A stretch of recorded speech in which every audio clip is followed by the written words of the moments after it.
Good evening, sir.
Hello, Professor.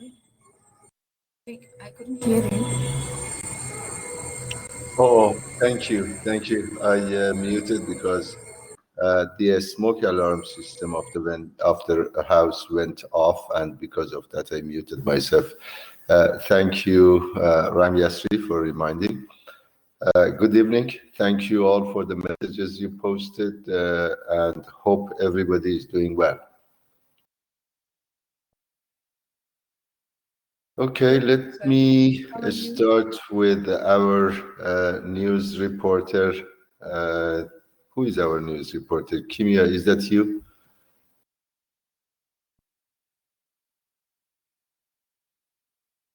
Because I have many classes, I just don't remember who is updating us with the news.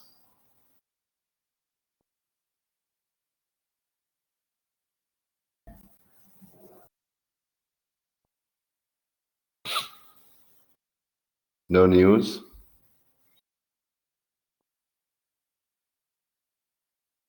Okay, Kimia is typing. Let's see what she says. No, no, Kimia, we can't hear you. And I see that you are not muted, but no, we can't.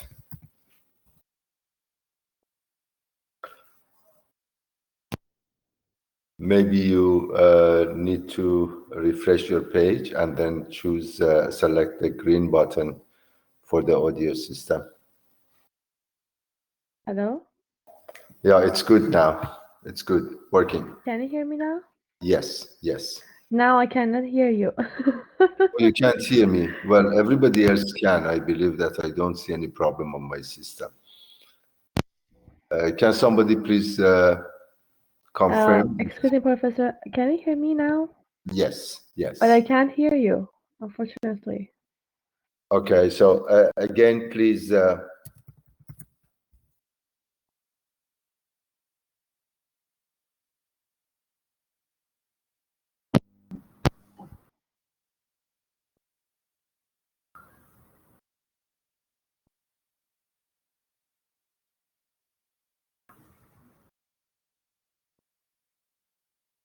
Okay, while we are waiting for Kimia to fix the problem, how is everybody doing?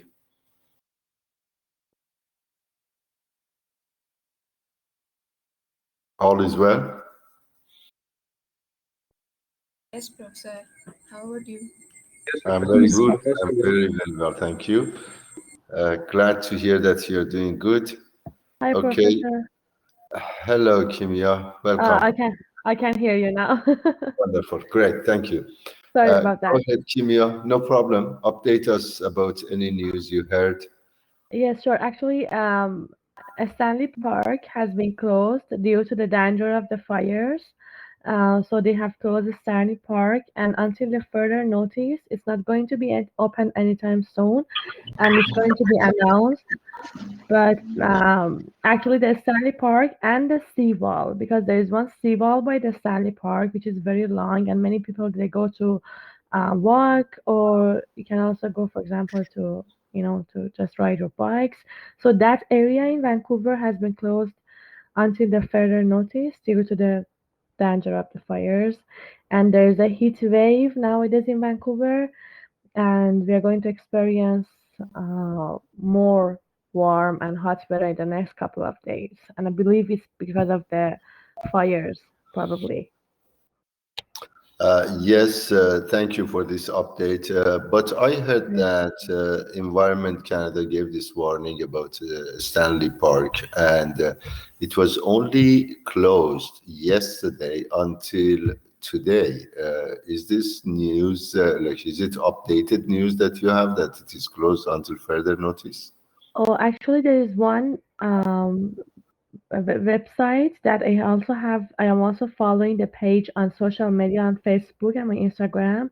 And when I checked it this afternoon, um, it said the Stanley Park is closed until the further notice. That is what I read So, today if after. you plan the class, if you plan to go to Stanley Park for a walk or something, check the news, make sure that it is open because based on this update, it is closed, and the hot weather is around. So drink a lot of water or Yes. liquid. Uh, Stay hydrated. yes, yes. And non-alcoholic drinks. So take care of yourself and wait for the assembly. Yes, and also in some parts of British Columbia, such as Kelowna and one other state, again, people have to wear mask. So wearing the mask is again mandatory in Kelowna and Orkagon because of the numbers of the COVID. Actually, it's been increasing, so they have to wear mask in those areas also. Yeah, I heard the news from uh, Bonnie Henry, Dr. Bonnie Henry, about Yes, this uh, rise in the number of infections in Okanagan. So again, yes, until this virus is around, wear masks and take all the safety measures to make sure that you stay safe and your relatives, your friends, your family members, they're all in a safe environment. Thank you, Kimia, for this yeah, update. my pleasure. Thank you for listening to me. Thank you, everyone. Okay, thank you. Any other news, the class? Any stories that you had this week you want to share with the rest of the class? Any business news you heard?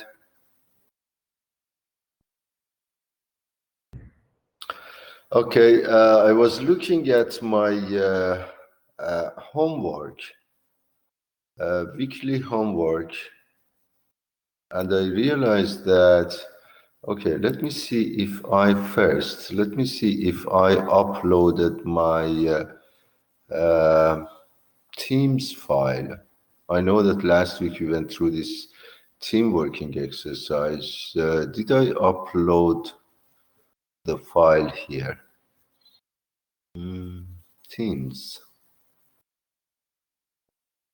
Probably not. If I go to my folder for your course, summer 22 Teams. So it's here, but I haven't posted it. I forgot.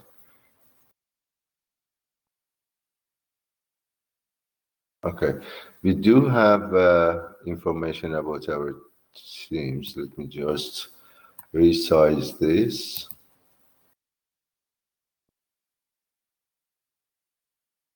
Okay, now it looks better. Let me save it one more time.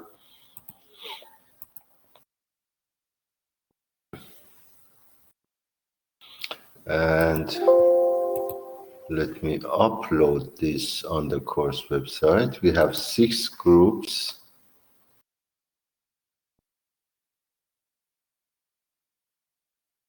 Was this for your class? I believe so. Like I am in section 22 and this should be yours.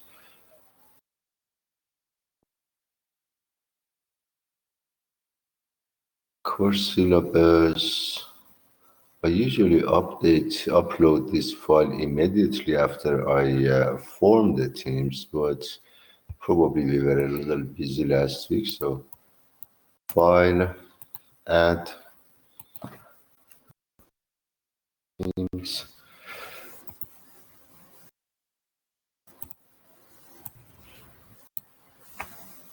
Error. Okay, because it's open.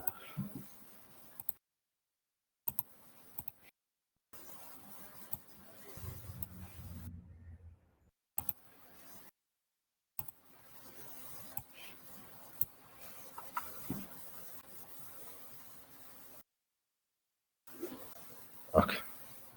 Now the file is on the course website. You know which students you are to work with during the semester. And let me just put this just below the course syllabus, and then teams. We talked about your research on designation, like these professional certifications.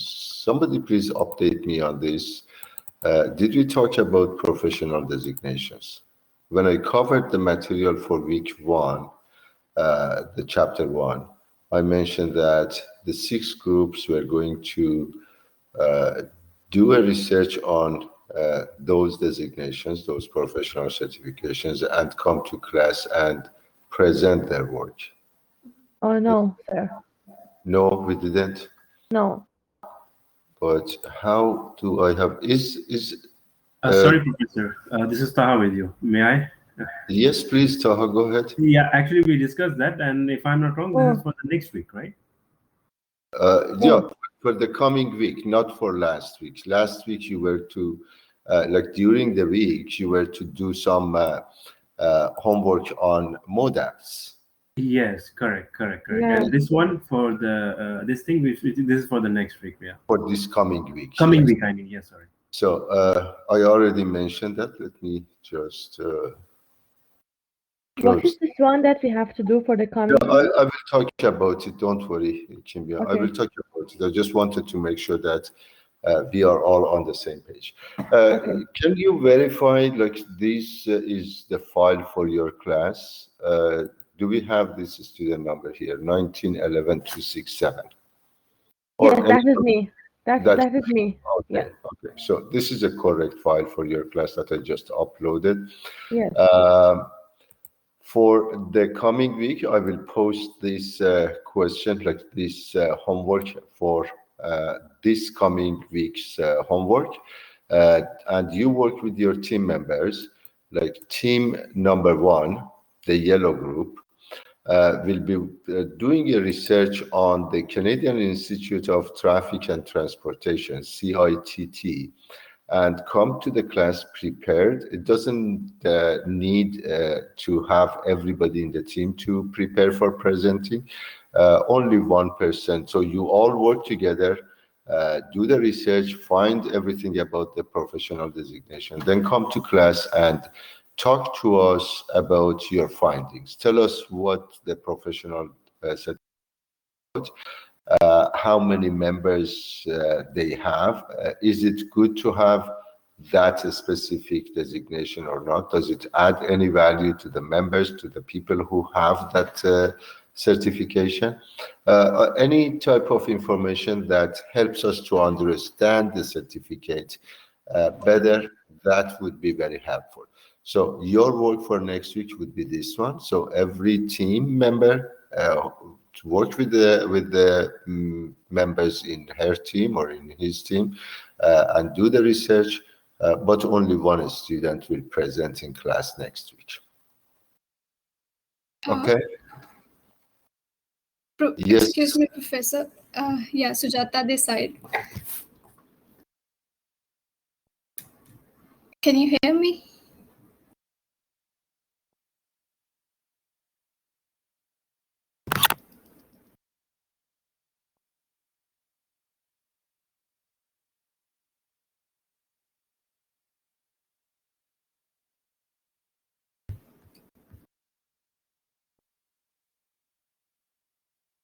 Hello? Hello, can you hear Hello. me? Yeah. I'm able to hear you now. Please. Actually, before I can't. Yeah. Am I audible to everyone? I think Professor is connected. We cannot hear Professor. Okay. So, yeah, actually the same thing. Before I not even, hearing any of you as well.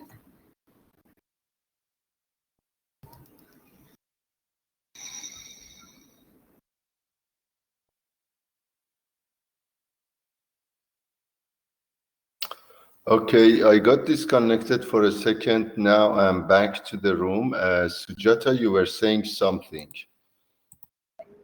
Yes, actually, I just want to ask that these questions you just explain, like what professional designation is included in this question and all other threes. Can we get these questions in written form, like in our Moodle or any email from you?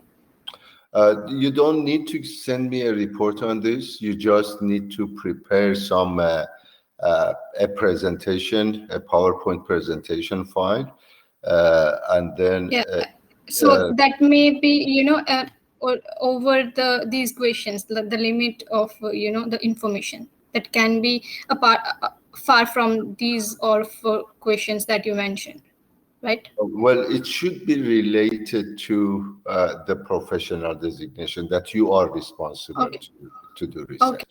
Like we have 6. Let me see.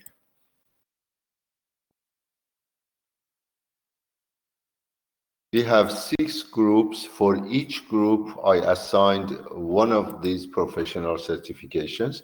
The first group is responsible to do research on the Canadian Institute of Traffic and Transportation, CITT.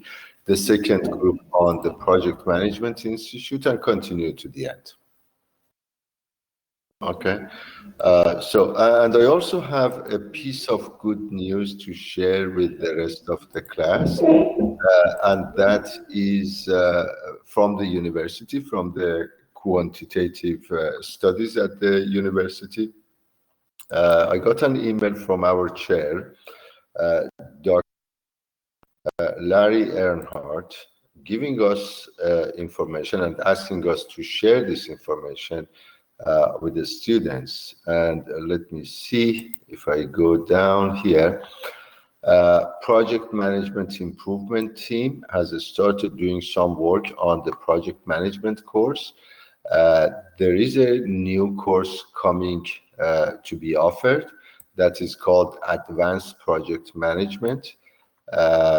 And it is not approved yet, so they are still working on it.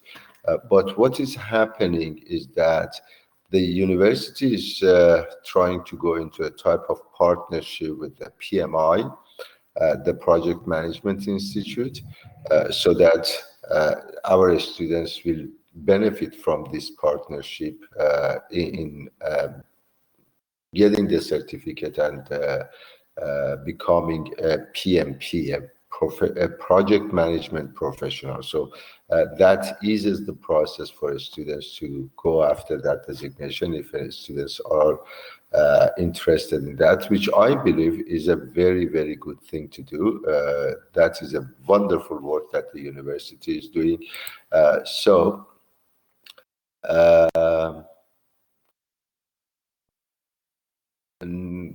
He asked us to let you know, ask students if they would take this course and possibly the other two. There are 3 courses that are going to be added to the school's offering: Advanced Project Management, Agile Project Management, and the PMP Prep. So that is a preparation course for students who want to take the PMP test or the PMI test for PMP designation. Just write your answers on the public chat. Let me know if this course, like the Advanced Project Management course, is being, and you know that I am teaching currently a section of the project management course, and I really know how much value this will add to the offering that we have. We will hear next week from our second group, who will do some presentation on the Project Management Institute.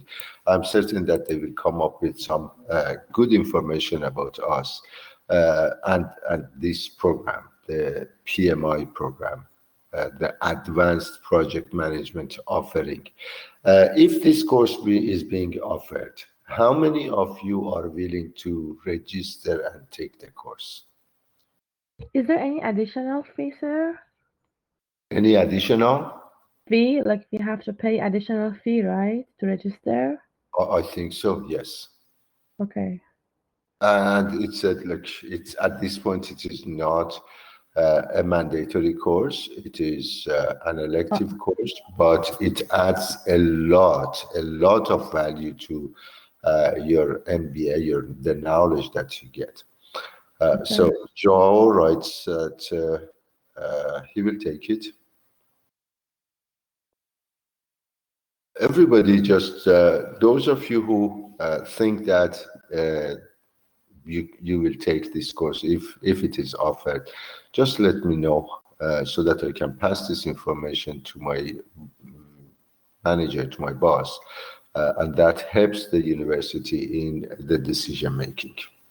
Sure. Thank you very much for sharing with us. Thank you, Kimia. Excuse me, Professor, may I ask some questions on the presentation, please? Yes. So as you said, we are going to prepare some PowerPoint slides, okay, so we can present. So I want to know for how many minutes we should talk.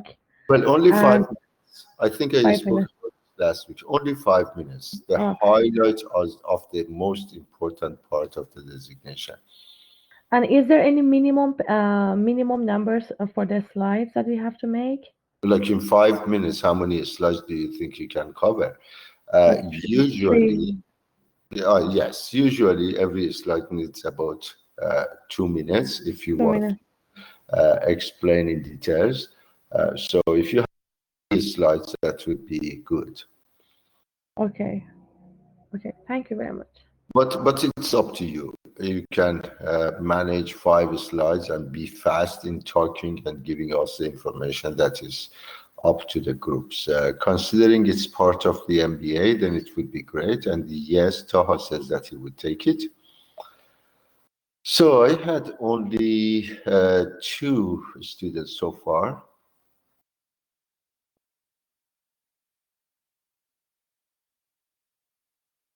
Um,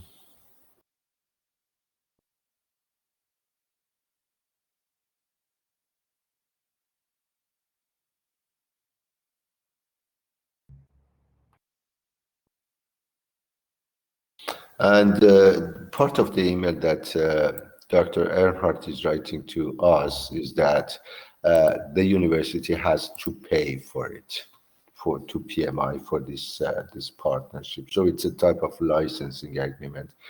But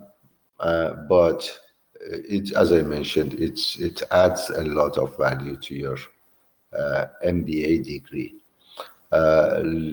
Leandro also says that he would take it. So let me just give you another 2 minutes, I know that this is a type of rush in decision making. Sometimes we have to do that. Immediately something happens in your business and you only have 30 seconds time to make a decision, yes or no. So let's make it a 30-second decision making process.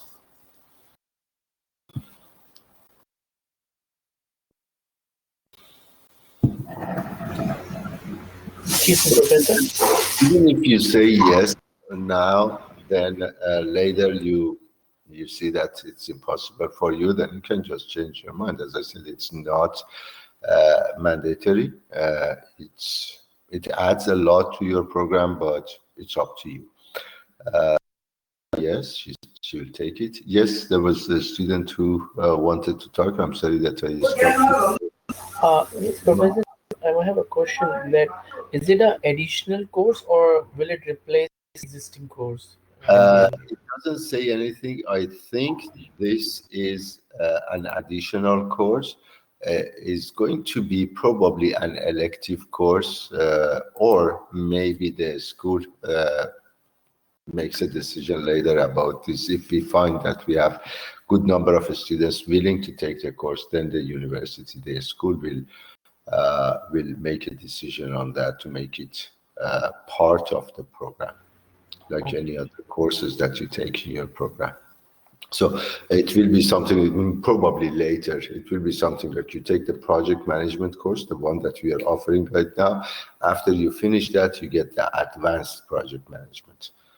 So you learn some very interesting, more interesting material in that course. Okay, thank you, Professor.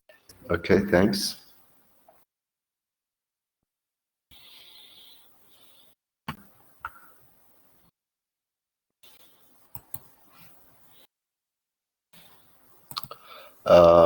But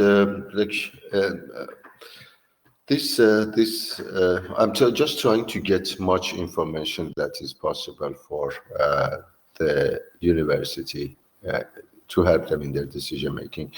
This is probably best if I did this in my project management course. So how many of you are taking? Is there anybody here who is taking project management at the same time with this course? No. I'm taking marketing and finance. Yeah, because project management is the prerequisite is the second tier courses. So if I look at my courses, project management, take a look at the syllabus to see what the prerequisite is. Prerequisite is completion of tier 1 courses. I can also check it out here in program plan, project management. Okay. So, so I got like some answers that I will pass this to the chair of the department. Oh Now, yeah, it's tier 3, sir. Tier 3. tier 2? Tier 3 project management is MGMT 640. Yeah, MGMT 640, this is a course that I am teaching, but the prerequisite for this is the completion of tier 1. Okay, yeah, I can say in my program plan in the Moodle, tier 3, we will have consulting practice and project management, which has 21 credits. Okay. Okay, so let me just start working on our course material for tonight. Let's look at the syllabus to see what we are going to do. But before doing this, I wanted to look at, I got 7 uploads, 7 submissions for this week's homework. Weekly homework. Okay, this one. I have 7 submissions while we have only 6 groups. I don't know who submitted an extra. So I got 1 from Aman, 1 from Ramyasri, 1 from Rizwan Dilaver, 1 from Leandro Muktesh, and the last one is the last 2, TD and Manasha. Okay, so one of these uploads is a bonus. Like we needed to have only 6. So it seems that one student probably didn't know and uploaded the work, individual work.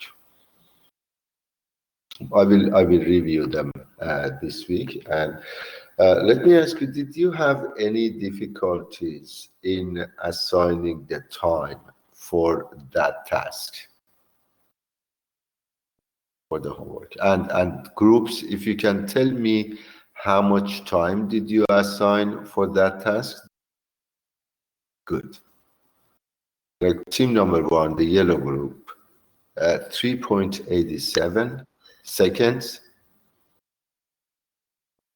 5.16. Okay, 2 groups so far.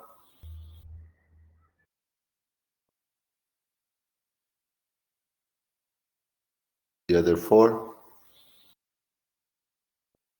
3 seconds, 8 seconds. Okay, 5 seconds. Okay, I think we got 6. 1, 2, 3, 4, 5. So one group is to give us an answer.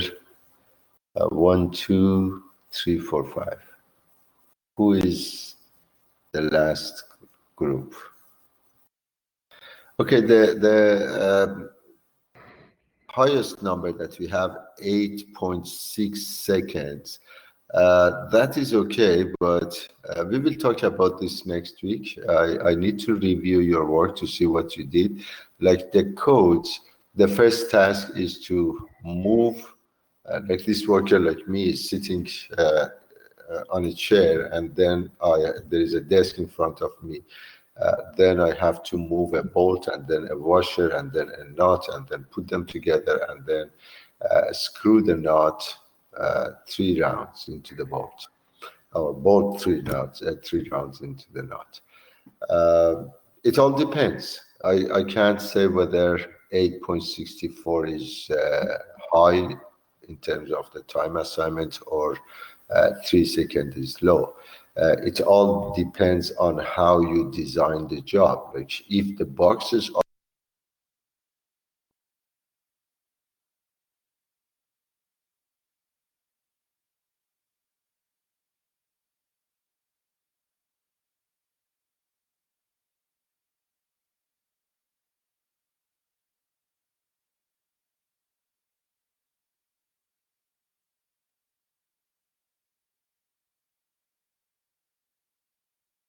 Hello, Professor. We cannot hear you.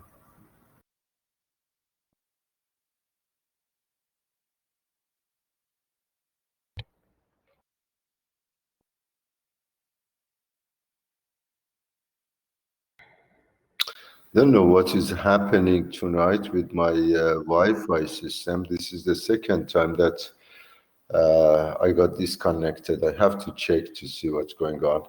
But I'm back again, and I was talking about the job design. That is part of the material that we will be working probably, hopefully tonight. So it all depends. If the boxes of, let me turn on my camera.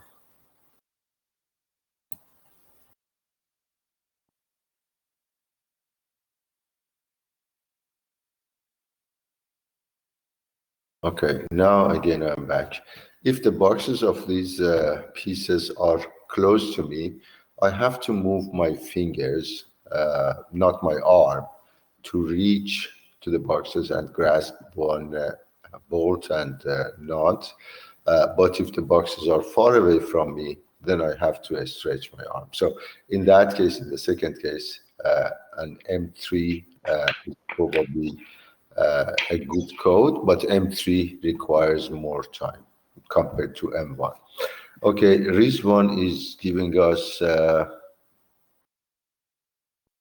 these numbers. Okay, as I mentioned, don't worry, I will review your work and we'll discuss this next week when I have some ideas about how you looked at this question.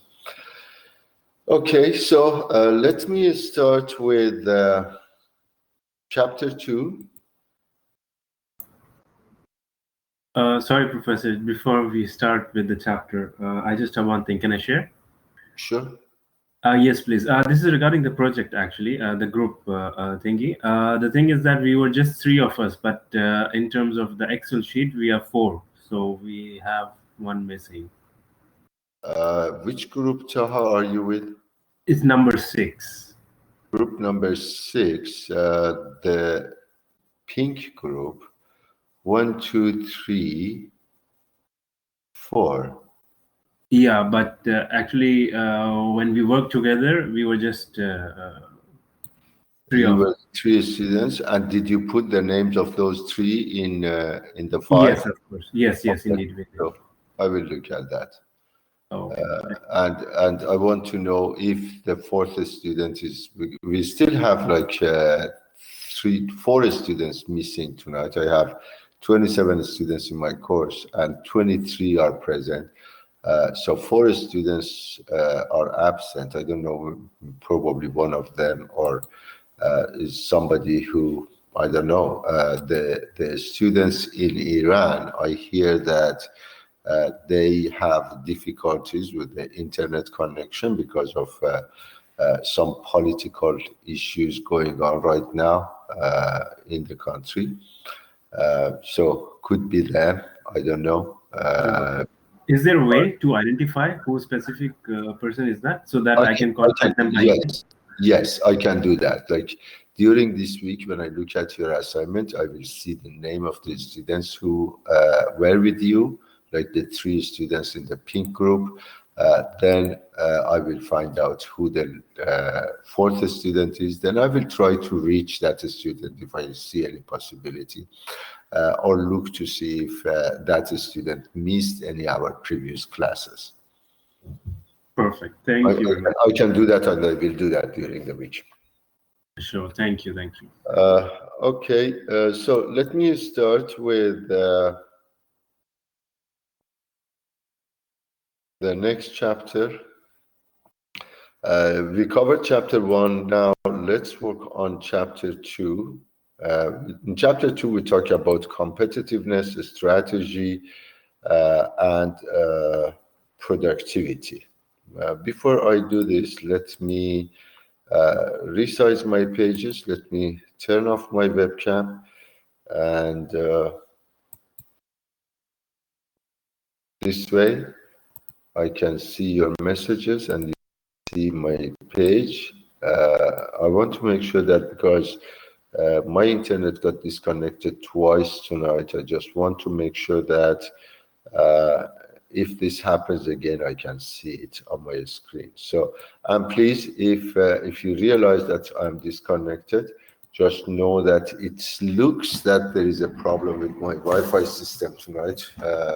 I mentioned I'm in Toronto now, and it was raining. The weather is not very good here, so that might be the weather-related problem or any other ISP-related issue that will be fixed. But for now, if you realize that I got disconnected, please stay in the room, and I will come back to the room as soon as I can. Competitiveness, strategic planning, and productivity.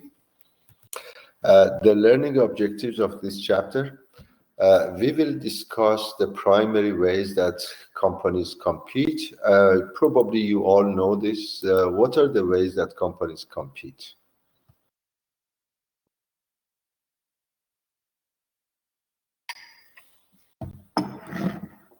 You can write your answers on the page. Different ways that companies compete.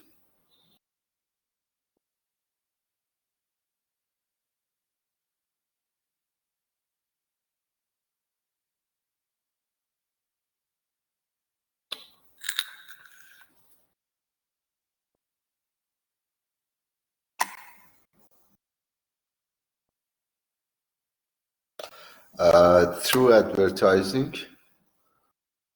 They don't compete through advertising.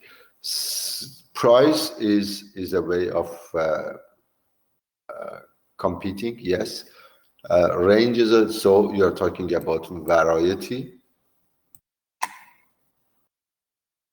Price, brand, okay. Quality, yes, again, quality is another factor. Okay, class, let me see. My screen is not being shared. My page Yeah, is frozen. So, we can't see anything. yeah, let me just.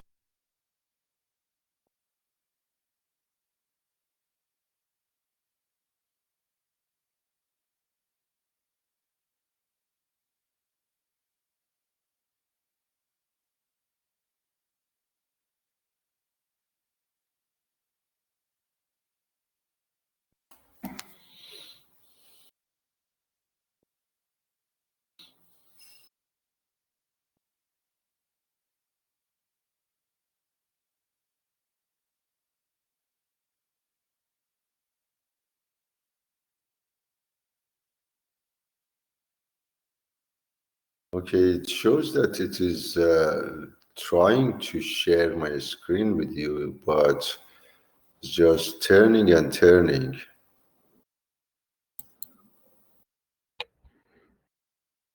Quality, yes, Rizwan, that is correct.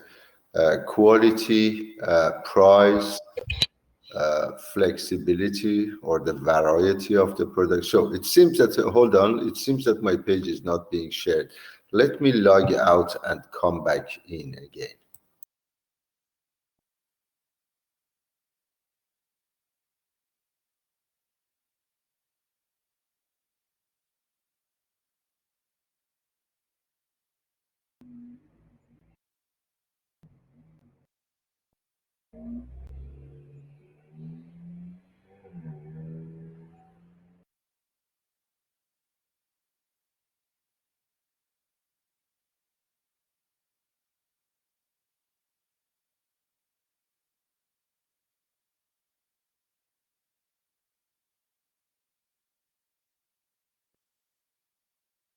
Okay, now it is working. You have my voice and you have my screen. No, again, doesn't let me to share.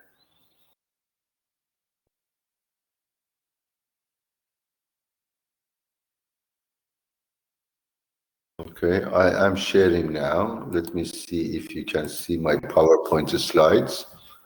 Just one yes would be okay for me. Yes, Professor. Perfect. Thank you. Okay, the messages you posted about ways that companies compete. Advertising is not one of them. Price, yes. Offering range of product, that means variety, flexibility, yes. Then brand quality, again, is another way of competing. Now, we will discuss that. Describe a company's strategic planning, mission, vision, values, goals, objectives, strategies, tactics, action plans, and operations strategy, how to formulate operations strategy, and then generic operations strategies. We will see what they are, like the recent advancements in operations, process re-engineering or continuous improvement are considered generic operations strategies. Then we will continue with learning about productivity. Productivity is a simple ratio of output over input. What you get from what you've put into the system. This productivity is not difficult to measure for the manufacturing industry. It's a little difficult to measure in the service industry. We will see why. How the textbook is structured for these chapters, the outline starts with the competitiveness, then moves into the strategic planning, talks about mission, vision, values, goals, objectives, strategy, tactics, and action plans, and then how to formulate a strategy. Finally, talk about productivity. Okay, again, let me resize my page.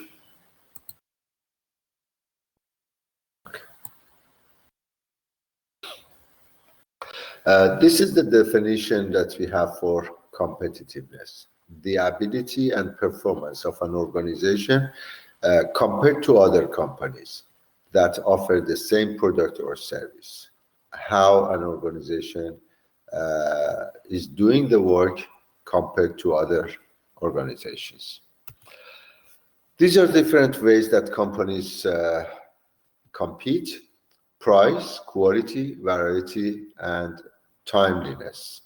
The price is the amount that a customer is willing to pay for the product or service. If everything is equal, then customers go with the company that offers the product at the lowest price. And because of this, you see these price matching strategies that many companies have. Like any of these retailers you look at, they all advertise that if you buy a product from us and then later you find the same product at a lower price, we will give you the difference. Some other companies even do more. They advertise that if you find the same product at a lower price, we not only give you the difference, we also reduce the price by another 10%. So this is how they compete. The quality of the product or service refers to the characteristics of good or service that are determined by the design, material, workmanship, performance, consistency, customer service, and innovation. Like all these factors are in the definition of the quality, and some companies compete on the quality of the product. Variety is the choice of models and options available to customers. The more variety, that brings more potential customers to the company. Because of this variety, in the car manufacturing industry, for example, you see all these like Japanese or Asian car manufacturing companies, Toyota, Honda, Nissan. You see that they have a car. Where is it? I just want to make sure that I'm still connected to the room.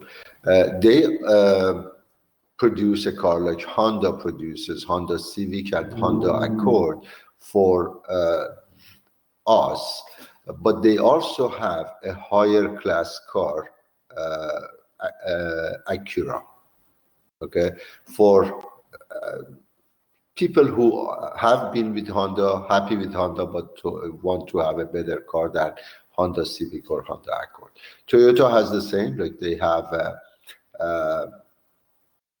different brands of Toyota car, but they have like Corolla.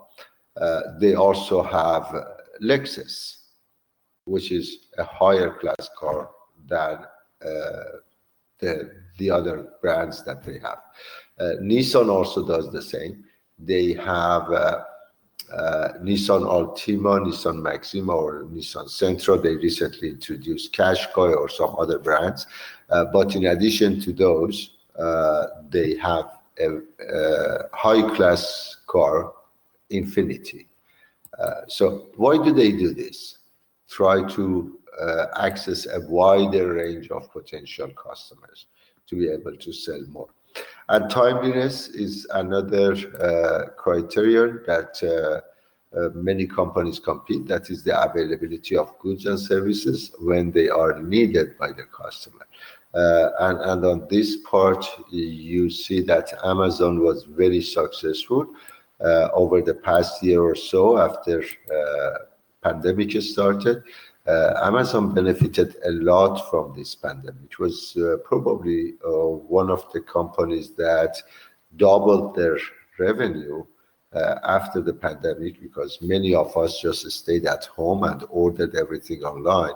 And Amazon was excellent in doing this business. They even created a new line of business for, like they called it, Prime service, and they could deliver the parts or products that you ordered online through Amazon on the same day. And they gave you like 1 month free for this service. After that, if you subscribe, they will charge you like $10 as an example per month for this service, which was excellent. I did that. Like I ordered one piece that I wanted through Amazon, and it just came the same day. It was excellent, like easier than if I had gone to the store, if the stores were open. If I had gone to the store and bought it, it would take more time than Amazon delivered the product to me. So these are the ways that companies compete.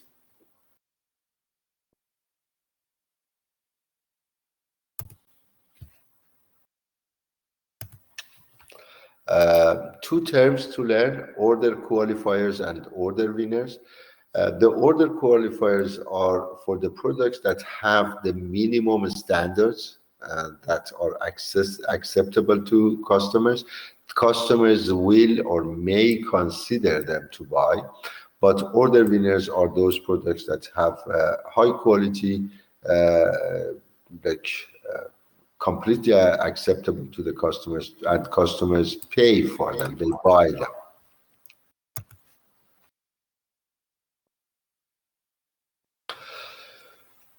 Businesses compete using operations, competitive priorities. Again, those 4 items that we talked about: cost, quality, flexibility, and delivery.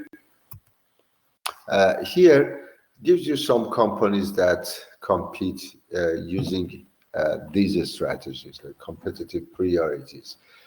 Cost, the Superstore, WestJet, Walmart, Amazon, IKEA. These are companies that compete on the cost. The companies that compete on quality, the list of these companies are given here. I was looking at this list, and I don't think that IKEA shouldn't be included in this case, because IKEA does not compete on quality. They compete more on the price and quantity, on the variety and flexibility than quality. Like if you watch their ads, and if you go to IKEA store, you will see that they have many different brands, the variety of different products, and then it should be in the next line, in the next category for flexibility. But and also Costco. I don't think that Costco competes on quality. It mostly competes on the cost and flexibility. For the flexibility criterion, variety. These are the companies that compete on that criterion. Dell Computer, Walmart, Potash Corp. Potash Corp was in the business of fertilizer, a company in Saskatchewan, but I think that it was taken over by an American company, so it's not there anymore. Like if you do a search on the internet for Potash Corp, you probably don't see it under this name anymore. A few years ago, a US company bought it. Some companies that compete on the delivery, McDonald's, UPS, FedEx, Domino's Pizza, like for the pizza business, we all have seen this ad that a pizza company advertises that if you order a pizza from us, we should be able to deliver it to your door within certain number of minutes, 20 minutes, 30 minutes. And if it is not during that time period, it is free. So that is how they compete on the delivery. WestJet, Magna International is in the business of auto parts, and they are very good in just-in-time business. They deliver the product just at the right time that you need them. So you don't need to keep them in inventory until you want to use them. Strategic planning, balanced scorecard framework, this is what you see on the graph, and SWOT analysis. To plan, you need to look at your finances, see what factors make your shareholders, your stakeholders in the company happier.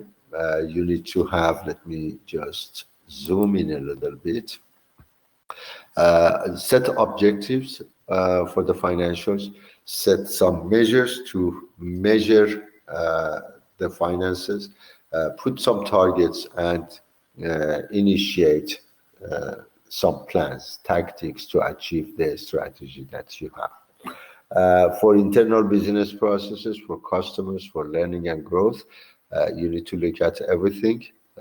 And in addition to this, you also need to look at do a SWOT analysis. Look at the strengths and weaknesses, which is an internal factor.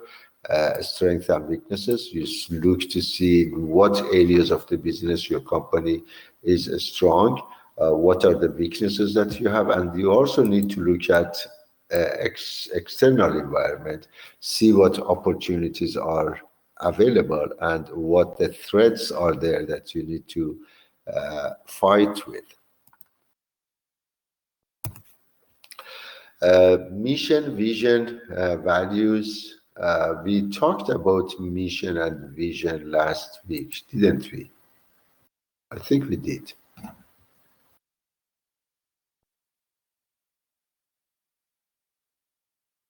I think we did. We did?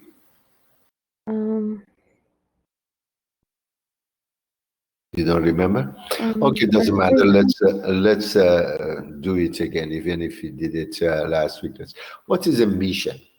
Mission statement. I even remember that I showed you the mission statement at our university. Like if you go to UCW,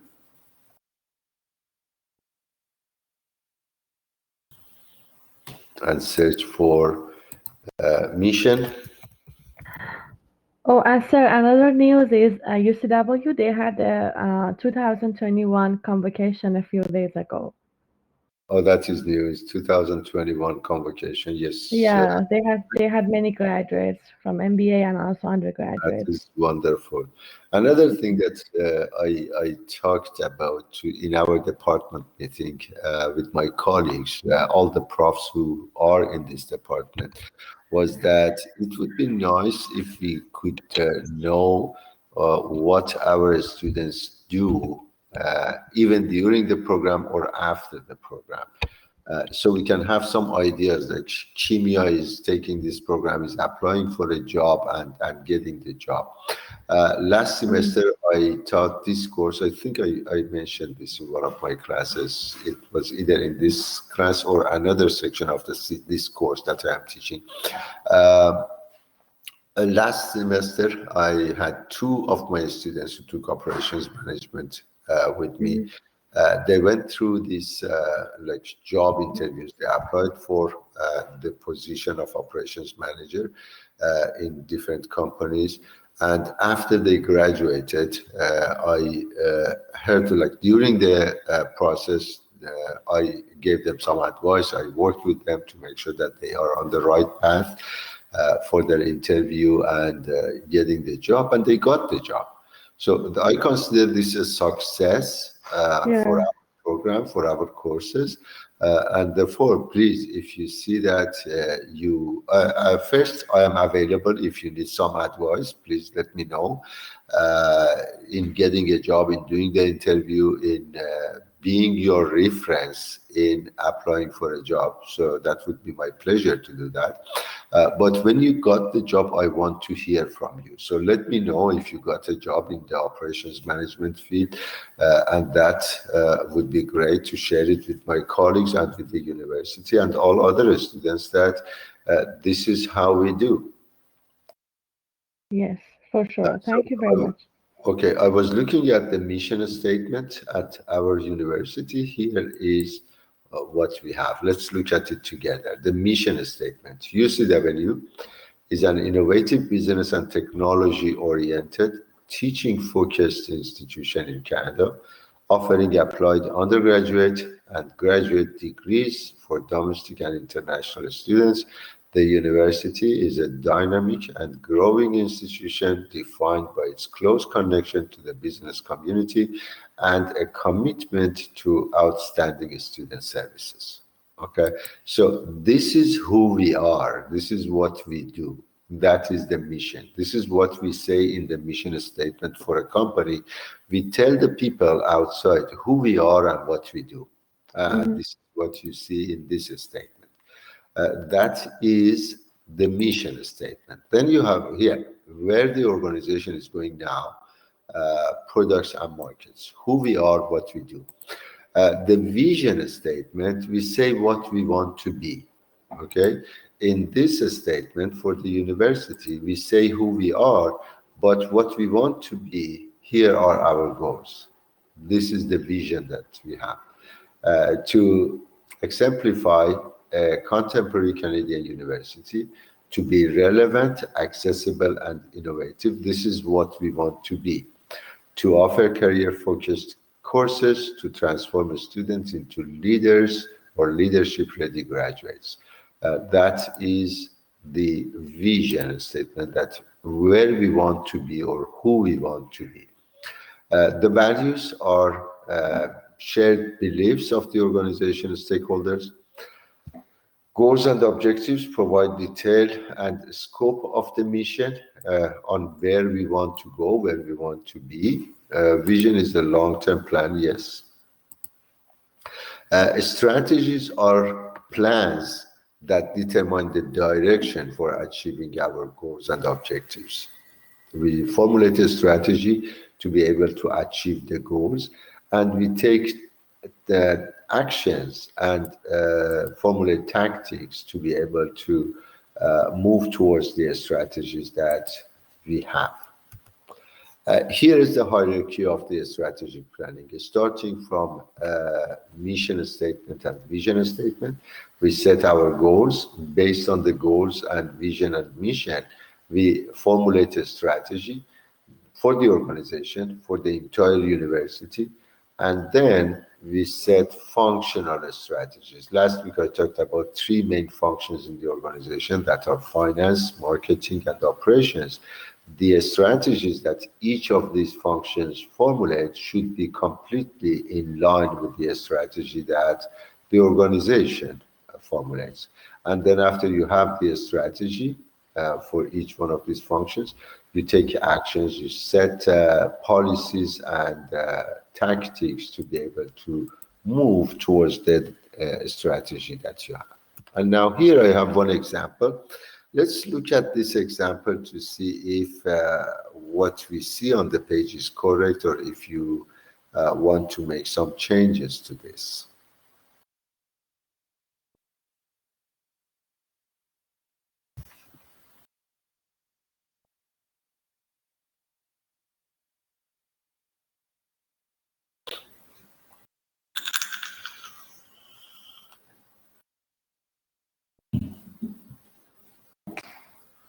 Rita is a high school student. She would like to have a career in business, have a good job, and earn enough income to live comfortably. What is the mission here? What is Rita's mission? Is that correct, what you see on the page, live a good life? Is this the mission? not properly. Like there are some, there must be included some points related to income as well, Okay. because she wants to live a good life by earning good That is income. probably live a good life is probably her vision, because this is where she wants to be. What she is right now, she's a high school student. That is what we put in the mission. So mission is she's a student, but she wants to have a good life. That is her vision. The goal that she has, the objectives, is that she wants to have a successful career and have good income. What strategy she can formulate for this goal? Different strategies. One of the strategies is to apply for a university, for a college to get higher education. And if she does that, then what are the tactics?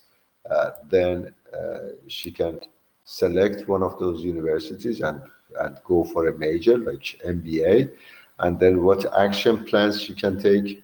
Register for courses, buy books, take courses, pass the exams, and then study and graduate and find a job.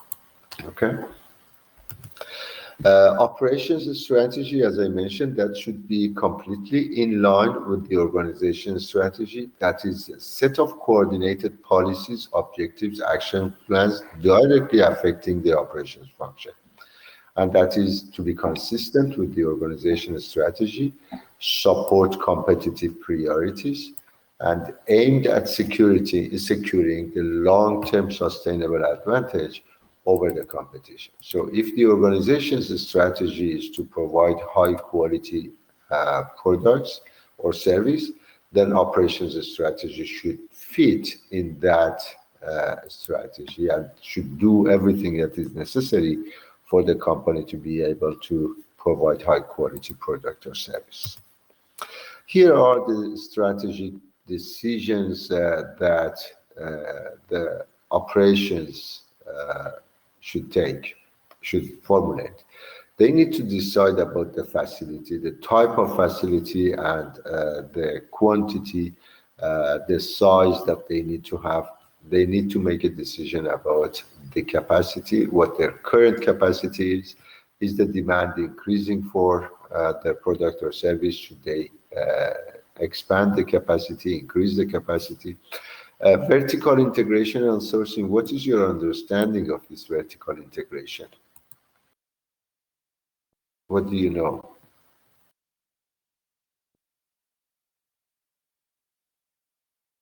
Vertical integration?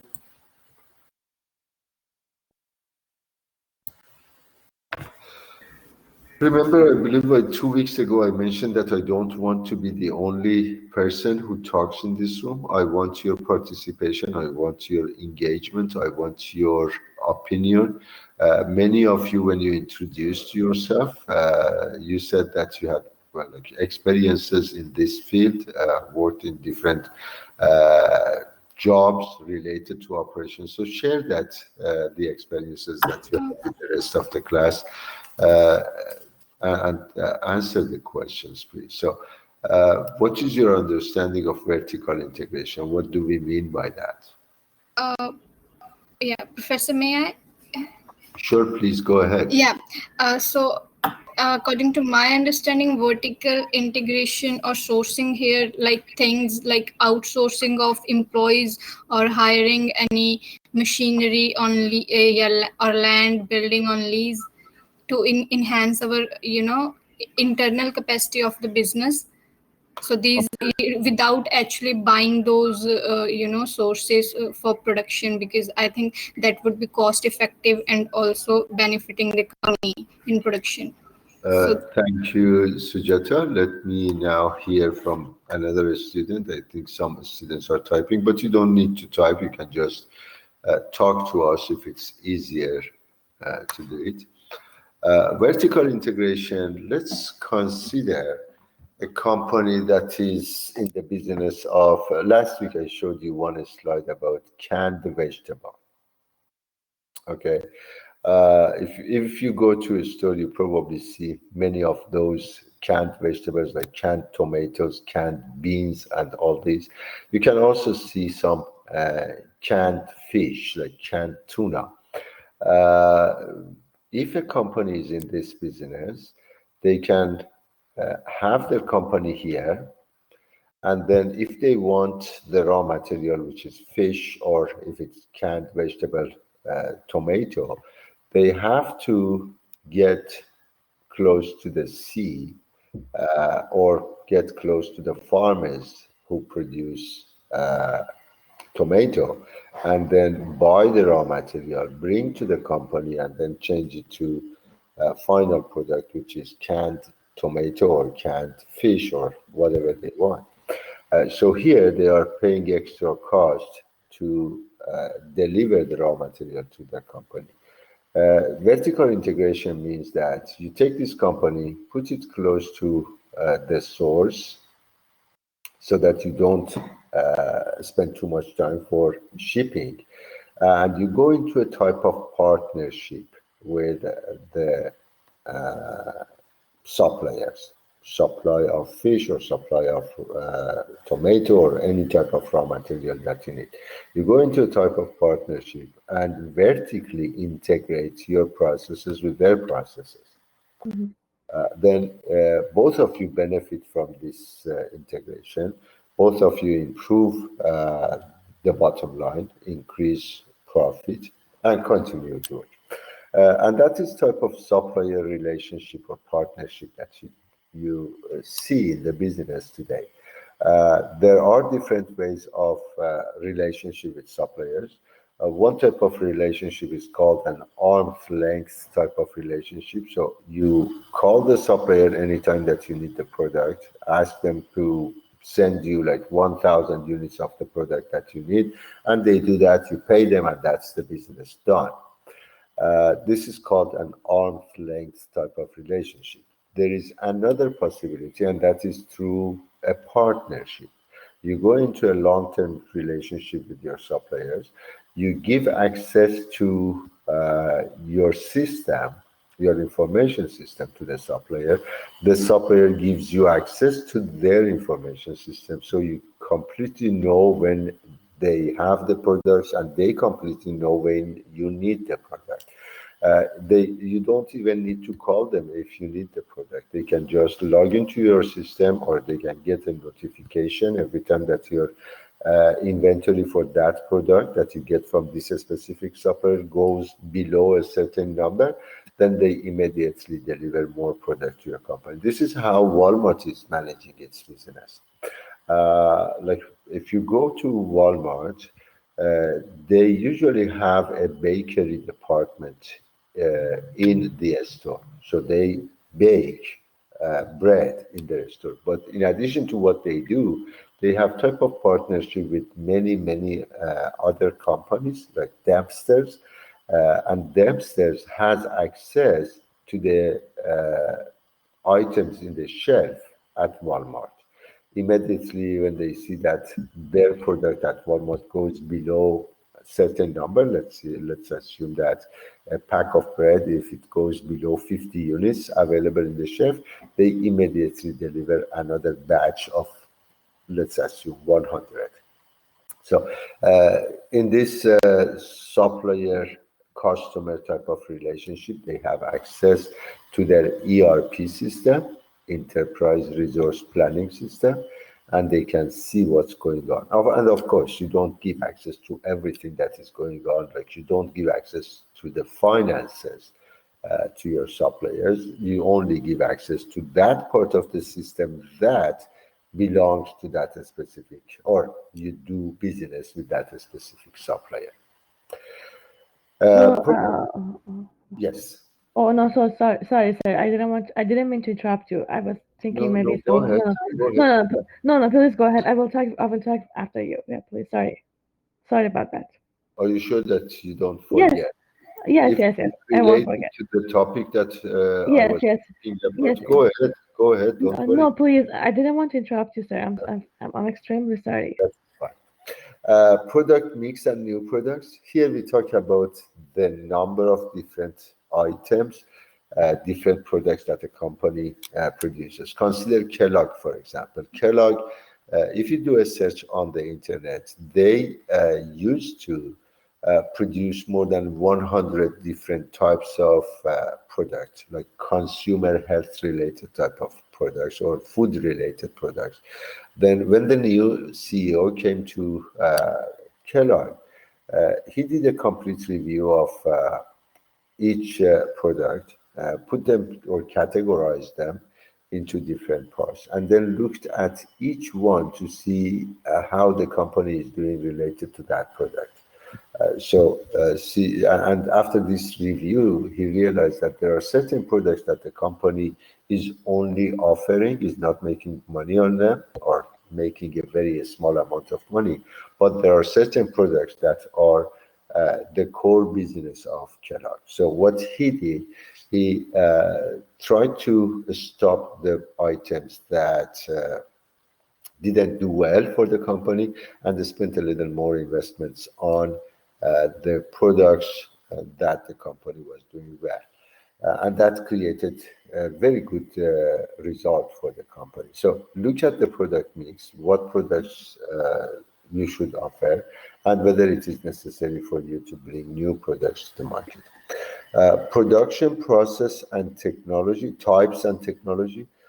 This is very important, as we will see in this course. The processes in your business, in your company, are the most important part of your business. Here is what you do to transform input into output. Okay, sometimes it is necessary for your company to do a manual work, manual process. Sometimes you have to automate because you want to make some savings. So you need to look at that. Human resources, you need to make decisions about the skills, expertise, education, knowledge, what type of people you need to have in your company, the quality, what quality your product and service should have, and how are you going to assure that the product and service that you deliver, you produce, have the quality that the customers need. Operations, infrastructure, and systems. Here we are talking about the ERP system that I talked about. Like one of the ERP systems that is very well known in the market is SAP. Another one is Oracle. These softwares, you can use them to integrate the activities that you have inside your organization. Like immediately after the salesperson gets an order from a customer, enters the order information into the system, every other part of the organization will see what's going on. We'll see that, okay, a new order came to the company with 1,000 units. Now the production department needs to start preparing for the production of 1,000 units. The purchasing department should go ahead and buy the parts and sub-assemblies, raw material that they need to produce that 1,000. The finance department knows that the money is going to go into the system. So every part immediately will know what's going on. So these are the type of decisions that you usually make in the operations environment. The formulation of a strategy, operations strategy, first it should be a link between organizational goals and operations strategy. It is impossible if your organization's strategy is to work on the quality or provide high quality product, and the strategy, operation strategy, work on emphasizes on the cost reduction. It's impossible. You cannot reduce the cost and produce high quality products. Or it's very difficult. I cannot say for sure it is impossible, but it's very difficult. Categorize and segment customers into types and choose competitive priority emphasis. What type of customers you have? There are certain customers who buy your product your service on a daily basis. There are customers who call you every year or every 6 months to get your product. So you have to know those type of customers and create a type of partnership relationship with the customers who purchase your product almost every day. Group the product lines into types, high, low volume. This is the example I gave you about the CEO of Kellogg, what he did to put the products into high volume or low volume or profitable, not profitable type of products. Conduct an operations audit to assess strengths and weaknesses and competitive position. This is something that you need to do almost always. See what your capabilities are, what your strengths are, and then take advantage of the strengths that you have, and then try to also understand the weaknesses, and then try to work on your weaknesses and do something about them. Assess degree of plant focus. How much focus are you going to have in the plant on the type of machineries, tools, equipments that you need? Is your production line going to be a straight line, or is it going to be a U-shaped line? So you focus on this type of decisions and formulate a strategy. Develop and deploy a strategy for each decision category, objective, policies, and actions. Here are the decision categories that we talked about, and you need to develop a strategy for each one of the decisions that you need to make for the business. The generic operations strategy, continuous improvement. This is something that many companies do. On a daily basis, they continuously look to see, to find ways to improve their processes. Large scale base, this is brings us to the economies of scale. Usually we have a type of an inverted U, this shape. If you increase the quantities, it is good up to a certain point, and because at that point it creates some problems and your revenue will start going down, and that is the result of bureaucracy, paperwork, and all these factors that come into the game if you go beyond certain number in the quantity. Focused factories, flexible factories, low labor cost. These are again some, and in addition to these factors that are shown here, you have process re-engineering, which is again another generic operations strategy that some companies have. You have concurrent engineering. So these factors, we will be talking about some of these in this course. Okay, Kimia, you want to go ahead and ask question? Oh, so actually, I was going to comment on the vertical integration by then. Okay, go ahead. Sure. Yeah, so I just wanted to say, so it's kind of a strategy. For example, when the companies, by applying the vertical integration, they can have, actually, they can control the suppliers, the distributors, and also the retail locations. So then they can control the value and the supply chain, and also they can benefit because they will be able to control the processes, for example, from the raw material to actually the exact product, and also they can reduce the costs, and also they can improve the efficiencies by applying the vertical integration strategy. I don't know whether it's correct or not. Yes, but you use the word control. If it is not under the possession of this company, then the control, we probably cannot use that word here. But yes, if the company realizes that because they are in the business of producing canned tomatoes, so let's buy a farm and plant tomato ourselves and then use the tomato in our business, yes, the control word can be used in that environment. But if you're going into a type of partnership relationship with a farmer who owns a very large farm and is able to produce huge volume of tomatoes, then the word control is probably not a good word to be used in that environment. Okay, thank you very much. Okay. Yeah, excuse me, Professor. Yeah, one more clarification. Actually, it's so the thing that outsourcing and all these things that are not a part of vertical integration, right?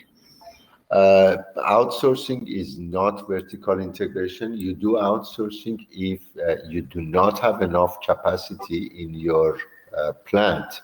Let's assume that the capacity that you have in your company is the production of 100 bicycles per week. And in 1 week during early summer, you see that demand increases to 500, and you do not have the capacity to satisfy the demand. In that situation, you look around to see what companies can produce the product that you produce, and then you outsource the extra demand to those companies, and then you get the parts, but you still do the deal, make the deal with your customers yourself, but you get the bicycles from those companies and then sell them to your customers. This is our outsourcing, is not vertical integration. Okay, thank you, sir. Quality and time-based strategies. You have two types of strategies, based on quality and based on time. For the quality, maintaining or improving the quality may use initiatives such as Six Sigma or process re-engineering. For Six Sigma, next week when I talk about quality, I will talk about this factor. And process re-engineering, you do a complete re-engineering to see how you can improve the processes so that you are able to provide or maintain the quality that you have. Time-based strategies, here you see when customers need the product and you give it to them at the time that they need. So focus on the reduction of time needed to complete a task.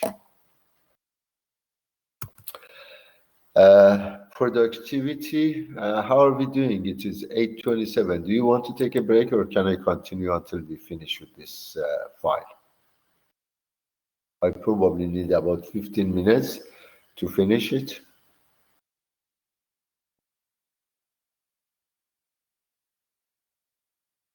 I'm okay. Okay, thank you. Okay, yeah, it's good. Let's, yes, Victor? Yeah, I believe we're okay with finishing it now, Professor. Okay, so let me continue. Productivity is a measure of it is written effective use of resources. You remember we talked about the differences between effective and efficient. I would change this effective to efficient. Efficient use of resources, usually expressed as the ratio. So here, productivity is a simple ratio of outputs over input. And this ratio can be computed for a worker, for a department, for an organization, for a country. And now this simple ratio of output over input, just keep this is productivity. Okay. Keep this in mind. Later in this course, probably in the second last class that we have, I bring this up again and then review this concept one more time with you. Mathematically, there are different ways that you can improve a ratio. Like if your output in terms of dollar is $100, and if your input is $50, then your productivity is $2. So what does that mean? Or just 2? By looking at these two, it doesn't tell you anything. you need to either compare it with, if it is for a department, compare it with another department. If it is for a worker, compare it with another worker.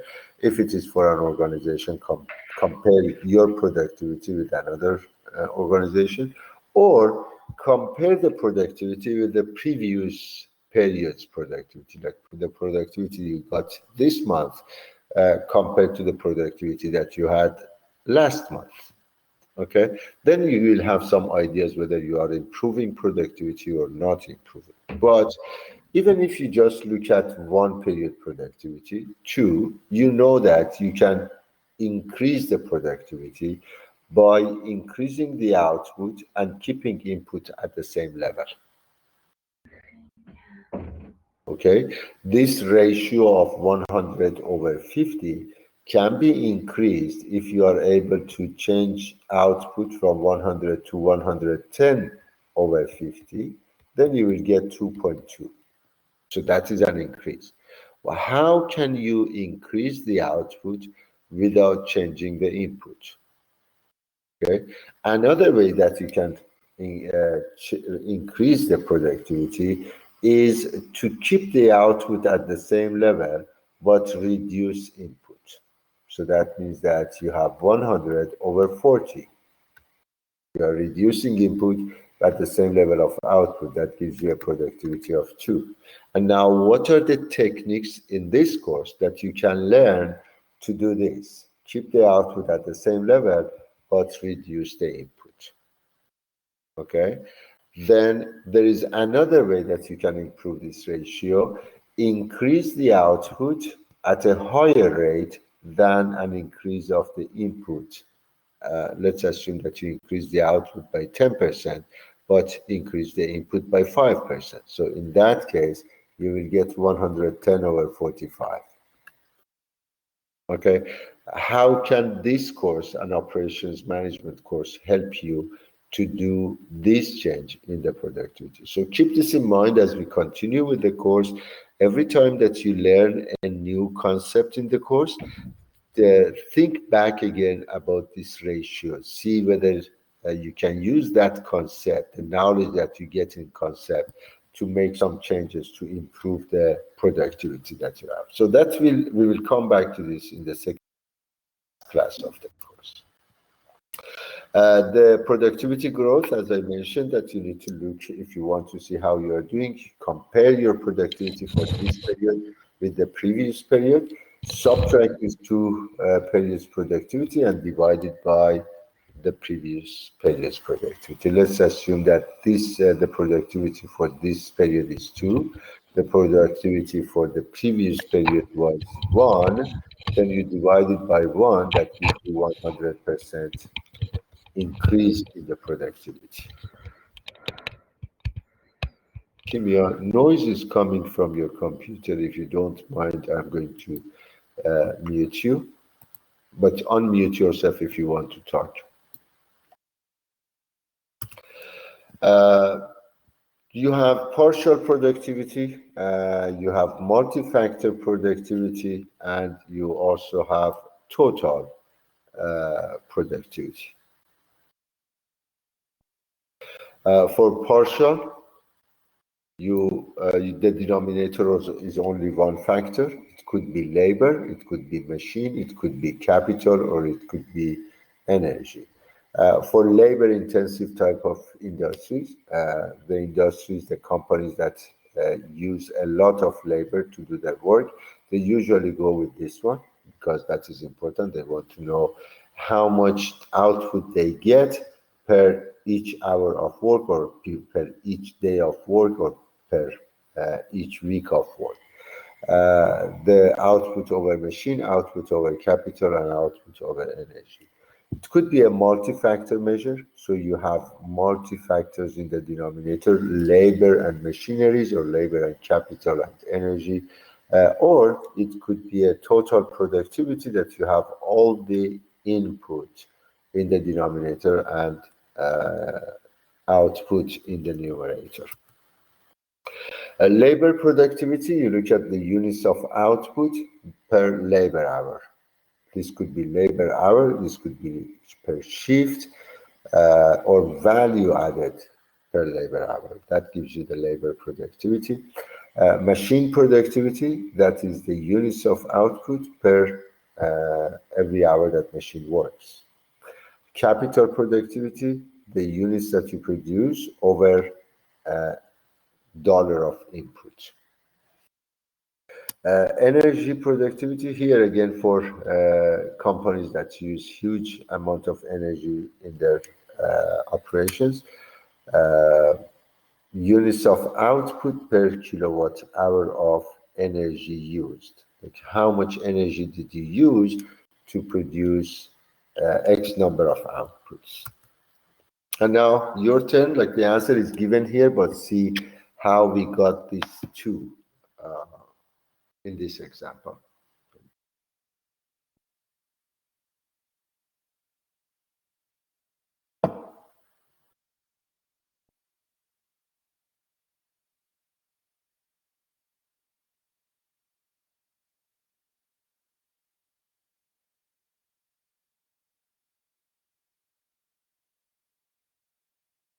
$7,040 units produced.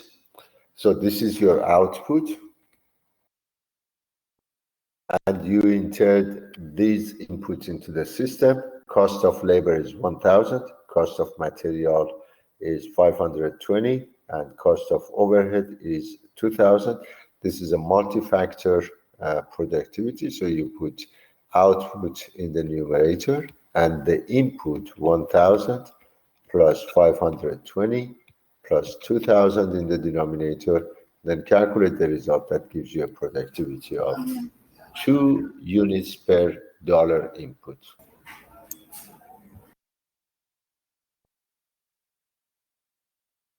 Okay. Multi-factor productivity, labor, material, and overhead, output over multi-factor values, then it gives you 2 units per dollar of input. Remember that productivity is not efficiency. If you are more efficient, you can be more productive. But efficiency is how to use the resources.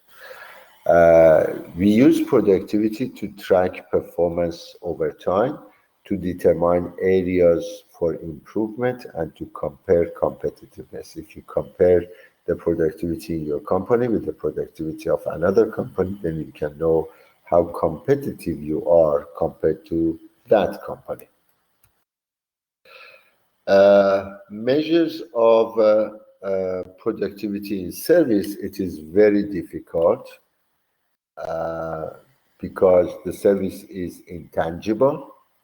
It involves intellectual activity. The output has higher degree of variability. And because of these factors, it is very difficult, it is problematic to measure the productivity in service industry, because every one of us look at the services that we get differently. If you go to a restaurant, for example, you order a type of food and they serve you. After you finish, you would say, wow, that was an excellent, very delicious, very good food that you had. The table next to you might not have the same opinion that you had. They might say that, wow, that is awful. I never had this bad food in my life. Okay, so the perception of the service is different from different people based on their expectations, based on their lifestyle, based on what they expected to get from the service. And now the question here, how do you measure a state of customer? Improve the state of customer. It's difficult, therefore measuring productivity in service industry is difficult. And now factors that affect productivity, the processes, the methods that you use to provide service or produce a product. Management decisions affect the productivity. The type of technology that you use affect the productivity. And labor, how knowledgeable, expert the labor are in your business will affect the productivity. And we are done with this chapter. Any questions?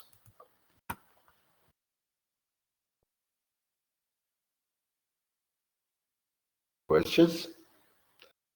If no questions, it is almost 8:40. Let's take a 10 minutes break and be back at 8:50, please. And I put a note here so that we all know when to come back. 8:50. Thank you, Professor. See you in 10 minutes. Thank you, Kimia. Yes. Thank you.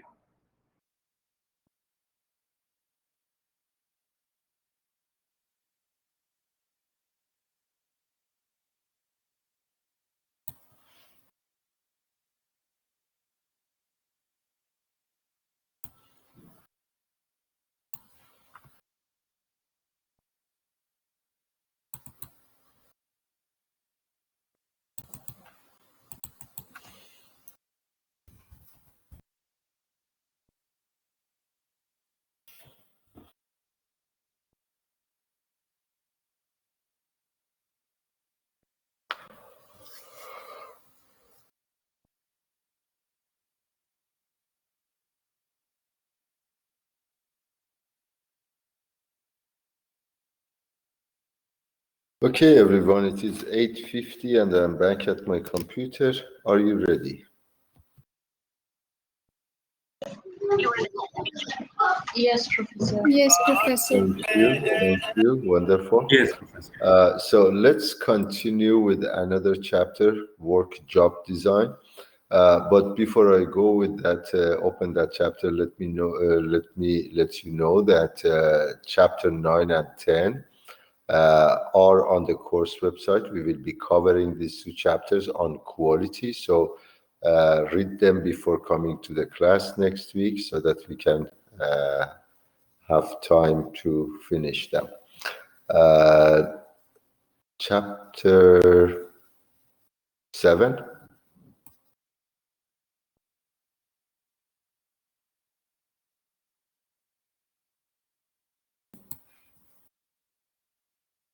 Work job design. Let me close the previous chapter.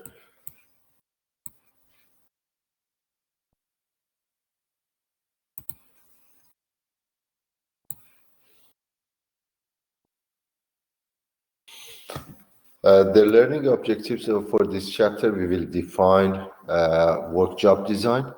We will describe efficiency and behavioral approaches. So two approaches on the behavioral approach. We will discuss the role of the union government and also the information and communication technology in the design of work and job. We will be talking about the method analysis, how do we do a method analysis. We will talk about working conditions. Working condition looks into some factors like vibration, temperature, noise, these type of factors, how they affect our job. Describe time study methods. There are different ways of measuring the amount of time to complete a specific task. You went through one exercise on using a type of MTM method, which was MODAPTS. But there are some other techniques, other ways of doing this. We will learn them and also talk about time-based compensation method or output-based compensation method. The textbook, the outline in this chapter is given here. They first start with an introduction to job design, method analysis, working condition, time study, and compensation. Work job design involves specifying the content of the job and the methods for designing work and job. Standard time and compensation, talk about the objectives, looking into the productivity, safety, quality of work life, like the work-life balance, and also compensation, which is for the work performed. According to human performance systems, these 6 factors, you need to look at them for efficient performance of a job. You need to look at the performance specifications. How are you going to measure performance? What are the criteria you look at to measure the performance? What type of support you provide to your employee, to your workers? What consequences are there if the performance measures are not satisfied? How do you provide feedback? Skills and knowledge that are needed to do a specific task, and individual capacity.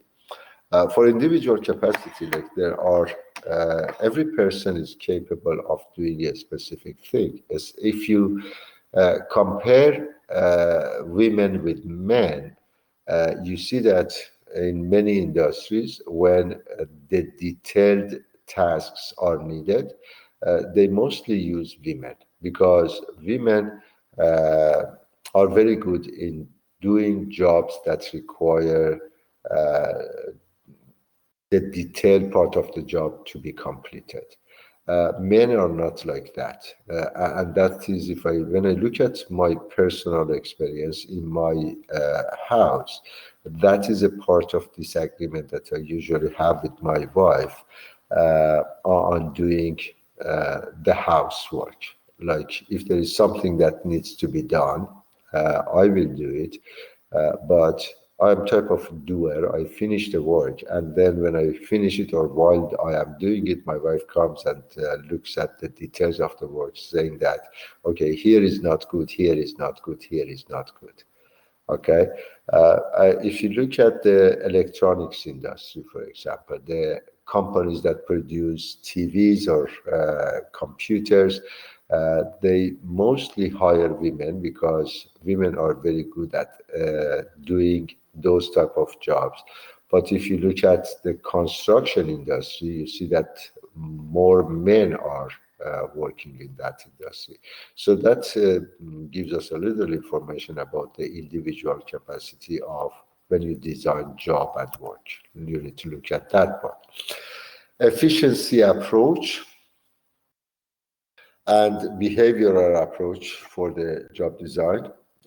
We learned that efficiency is getting most from what you have, from the material or the resources that you have.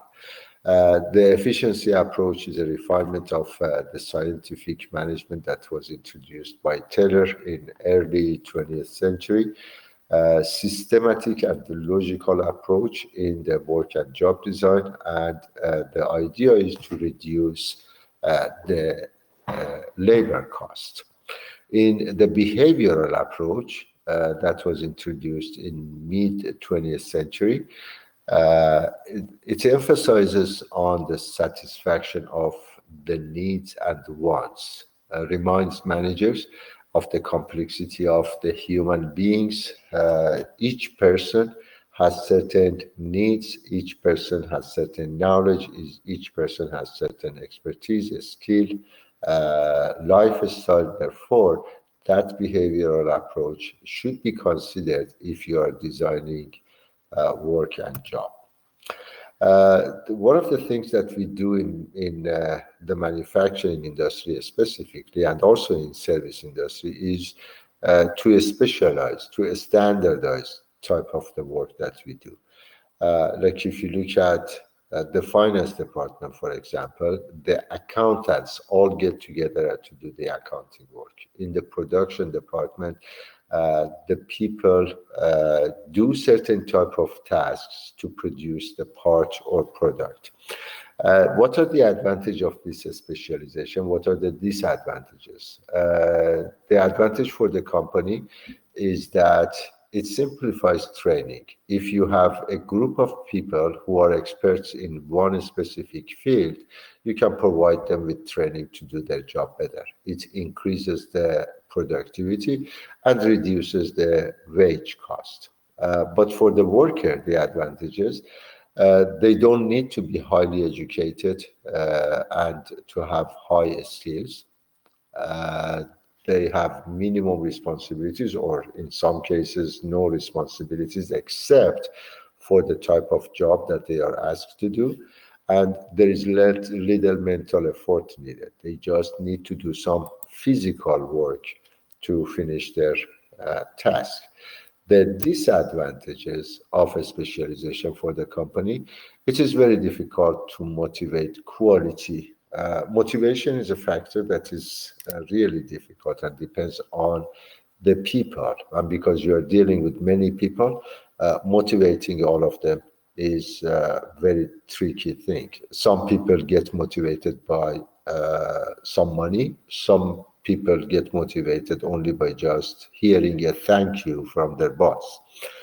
Worker dissatisfaction, one of the disadvantages for the company, and because the workers are not satisfied, they leave the job, they don't come to work, they have like type of disruptive tactics they use in their work. But the disadvantages for the workers, it's a type of monotonous work. So if in the production line, for example, where the production line, let's consider a straight line production. Let me get my pen. Let's assume that this is the production line that you have, and your product moves on this conveyor from left to right, and you have workstations on this line, and one person is responsible to do a specific task on the main product.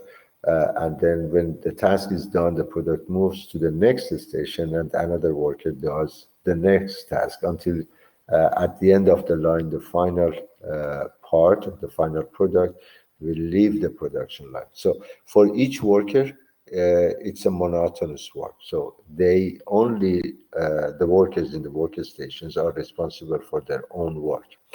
They have limited opportunities for advancement because there is no mental work involved, there is no responsibility involved, there is no planning involved.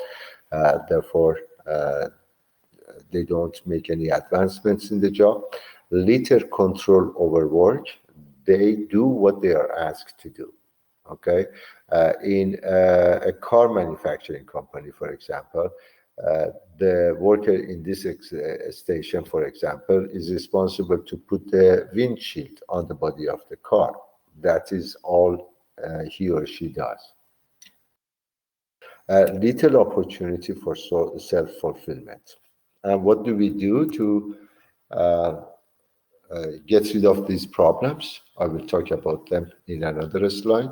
The behavioral approach, you need to know motivational factors. What factors, what are the things that motivate your employee? Trust is very important in the work environment. So make sure that you consider that in the, what is this? In the behavioral approach, especially socialization, self-actualization, fulfillment of one's talent and potential, a status and sense of purpose and accomplishment. These are all factors that need to be considered in the behavioral approach of the job design. Basis of approaches such as quality control, total quality control, total quality management, TQM, or process reengineering. These are the factors that require behavioral approach. So you need to prepare the people to be able to work with you and be in line with you on whatever you want to do in the organization. And some things that you do to overcome the disadvantages, job enlargement, horizontal loading. Like in the example that I gave you here for the workers in the production line, horizontal loading is that the person who works in this station should be able to do the work that is done in another station. So you enlarge the job horizontally. job rotation. Again, let the people who work in different stations to switch their jobs so that they all know what's involved in doing somebody else's job. And job enrichment, increasing the employee responsibility, give them some planning activities, some execution, and some control activities so that they feel they are needed. And this word is very important in the work environment. You need to know that you are needed in the organization to do their work and to produce the product or provide the service. Teams, self-directed teams, groups of people who perform the same function and are empowered to make certain decisions. Like in the service industry, like accountant, for example, they work usually in teams. They know that they can make certain decisions up to certain points, and they can make changes to their work. Benefits of teams, usually because they work in a team, you don't need any supervision, fewer managers are necessary, they get higher qualities of service or product, they are more productive, therefore they get higher productivity, and they are more satisfied when they work together in a team. Unions in the organizations have different roles. In terms of the labor, it's in most cases it is a positive support for the labor in the organizations. Unions can affect all aspects of work job design and how work is accomplished. I remember a few years back, I was the chair of a department, and one of my jobs as the chair was to schedule the teaching load of the profs in my department. In one case, and there was a policy at the union that no prof could get 2 classes per day. Okay. For one case, I gave 3 classes to one instructor, and instructor was okay with that, but union opposed it, saying that it's impossible. It's against the rules and policies of the organization. So you cannot give 3 courses in one day to this instructor. Even when the instructor was okay, that was impossible. So the union's impact, wage and benefits, security of job and outsourcing. Like if the company wants to outsource something, the only thing that the union looks at to see what happens to the labor, to the employee of the company if the company continues with this. Will the employees lose their job or not? If not, then if the demand is out there, then they might just be okay with it. But if that negatively affects the employee of the company, then they oppose that move. Again, bringing temporary workers, that is depends on the situation. If the temporary worker comes to the company for 1 week, 2 weeks, 1 month, or whatever, if that move does not affect the full-time employees of the company, that is fine with the union, but the union will oppose that move if it will have a negative impact on the employees of the company. Hiring, layoff, promotion, and seniority.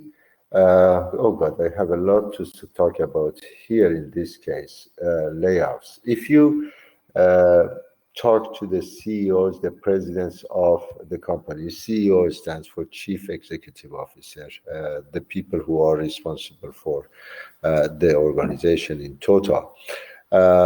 Most of them say that the employees, their workers, are the most precious assets that they have in their company.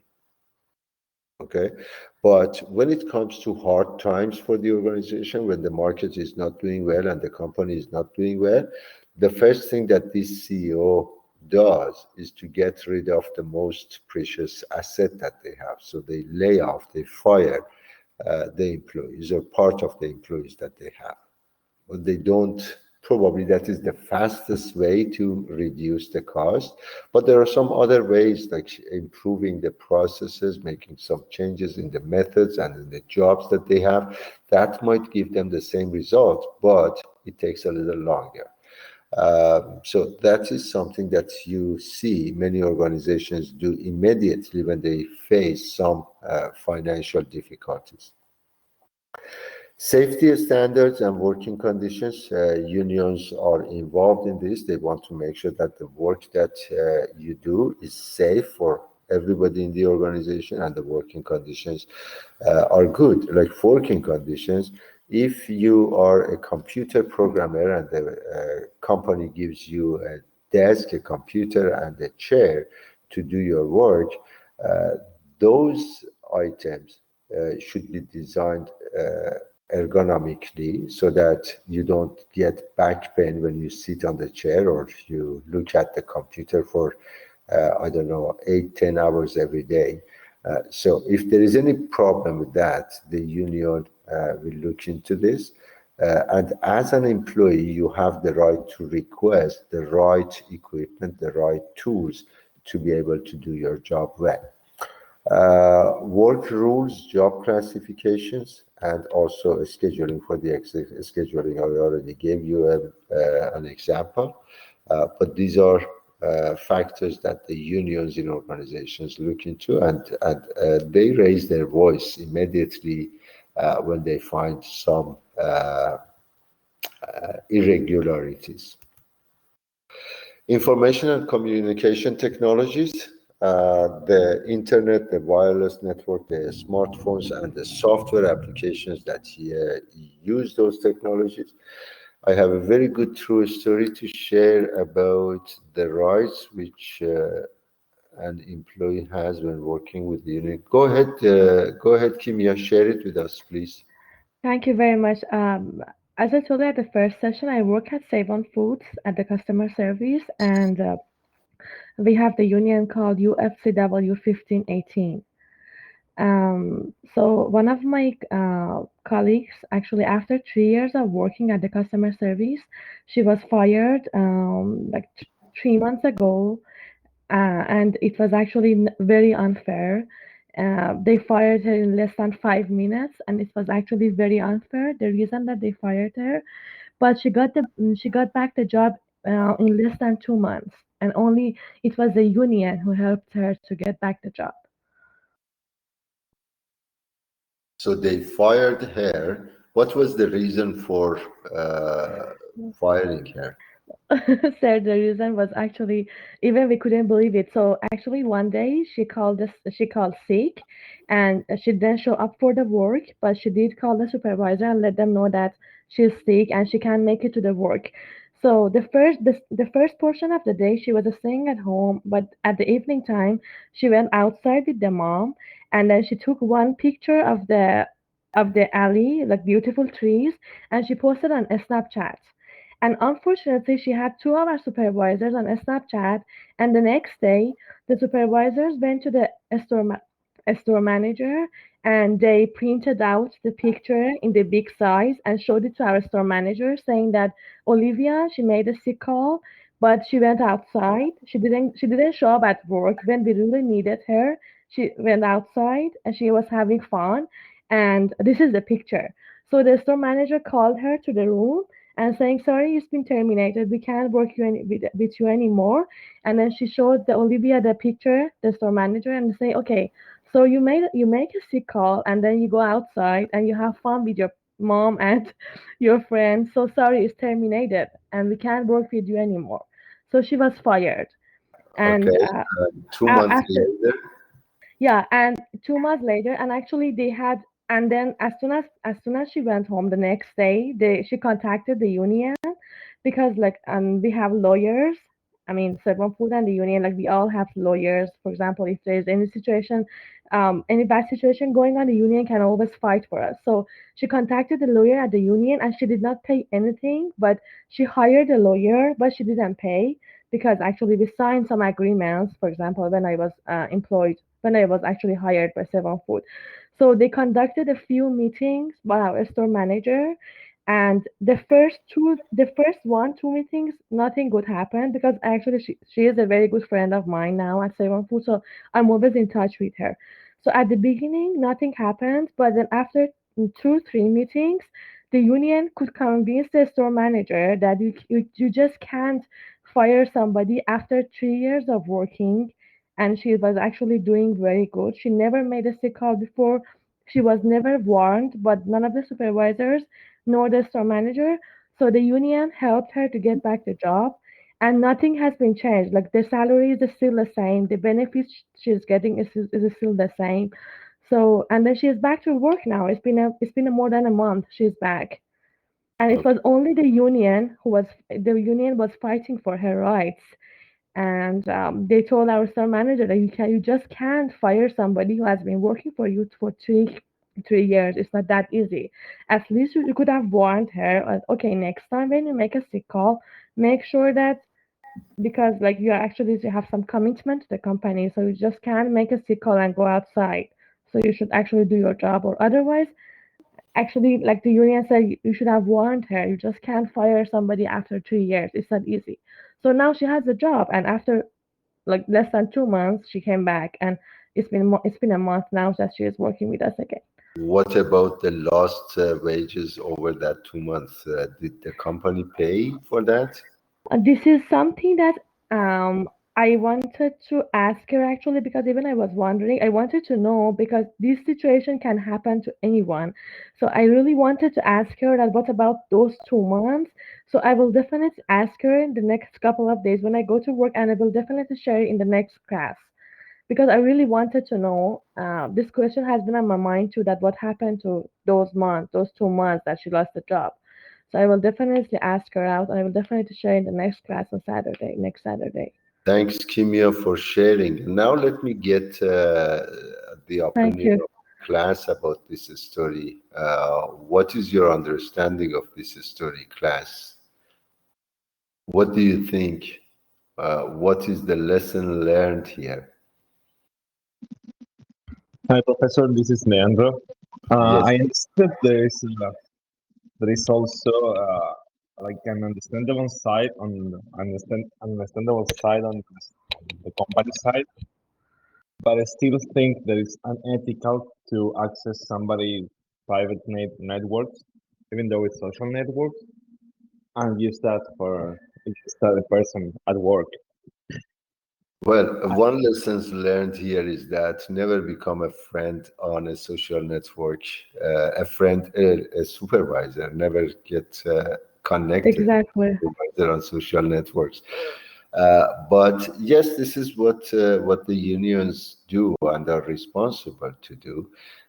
If unjust decisions, I would say, happen in any work environment, like the supervisor may not have a good relationship with the people under her supervision. So they may make a decision that is not justified. The organization has some rules and policies. I believe that a call sick is within the policy, so the employees have certain number of days in a year that if they don't feel good, they can just call sick and don't go to work. Even if they feel good, they may take that advantage of that policy that is available. So one day your mom comes for a visit, you have to take your kid to a school or take your kid to a hospital to the doctor for something, you can't go to work, then you take advantage of the policies that are available to you. And this person, uh, even if she wasn't sick, she tried to use what was available to her.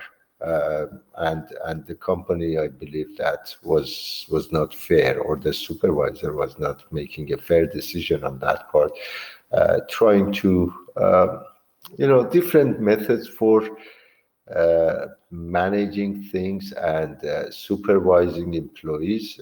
They want to show that they have the power, they can use this power to bring more control to the work environment. Try to stay away from it. And this is something that I mentioned to my daughter a number of times. Never invite any one of your employees to be your friend on a social media, like on Facebook or any other social media websites. Just do your own work. Like my daughter is the employer. She has some employees working for her, and she is like her employees are connected to her in the Facebook. I say, okay, that is not right. They are part of your business. They do business for you. They shouldn't be connected to your social media website. But in this case, for Olivia, if I'm right on her name, Yes, yes, you're right.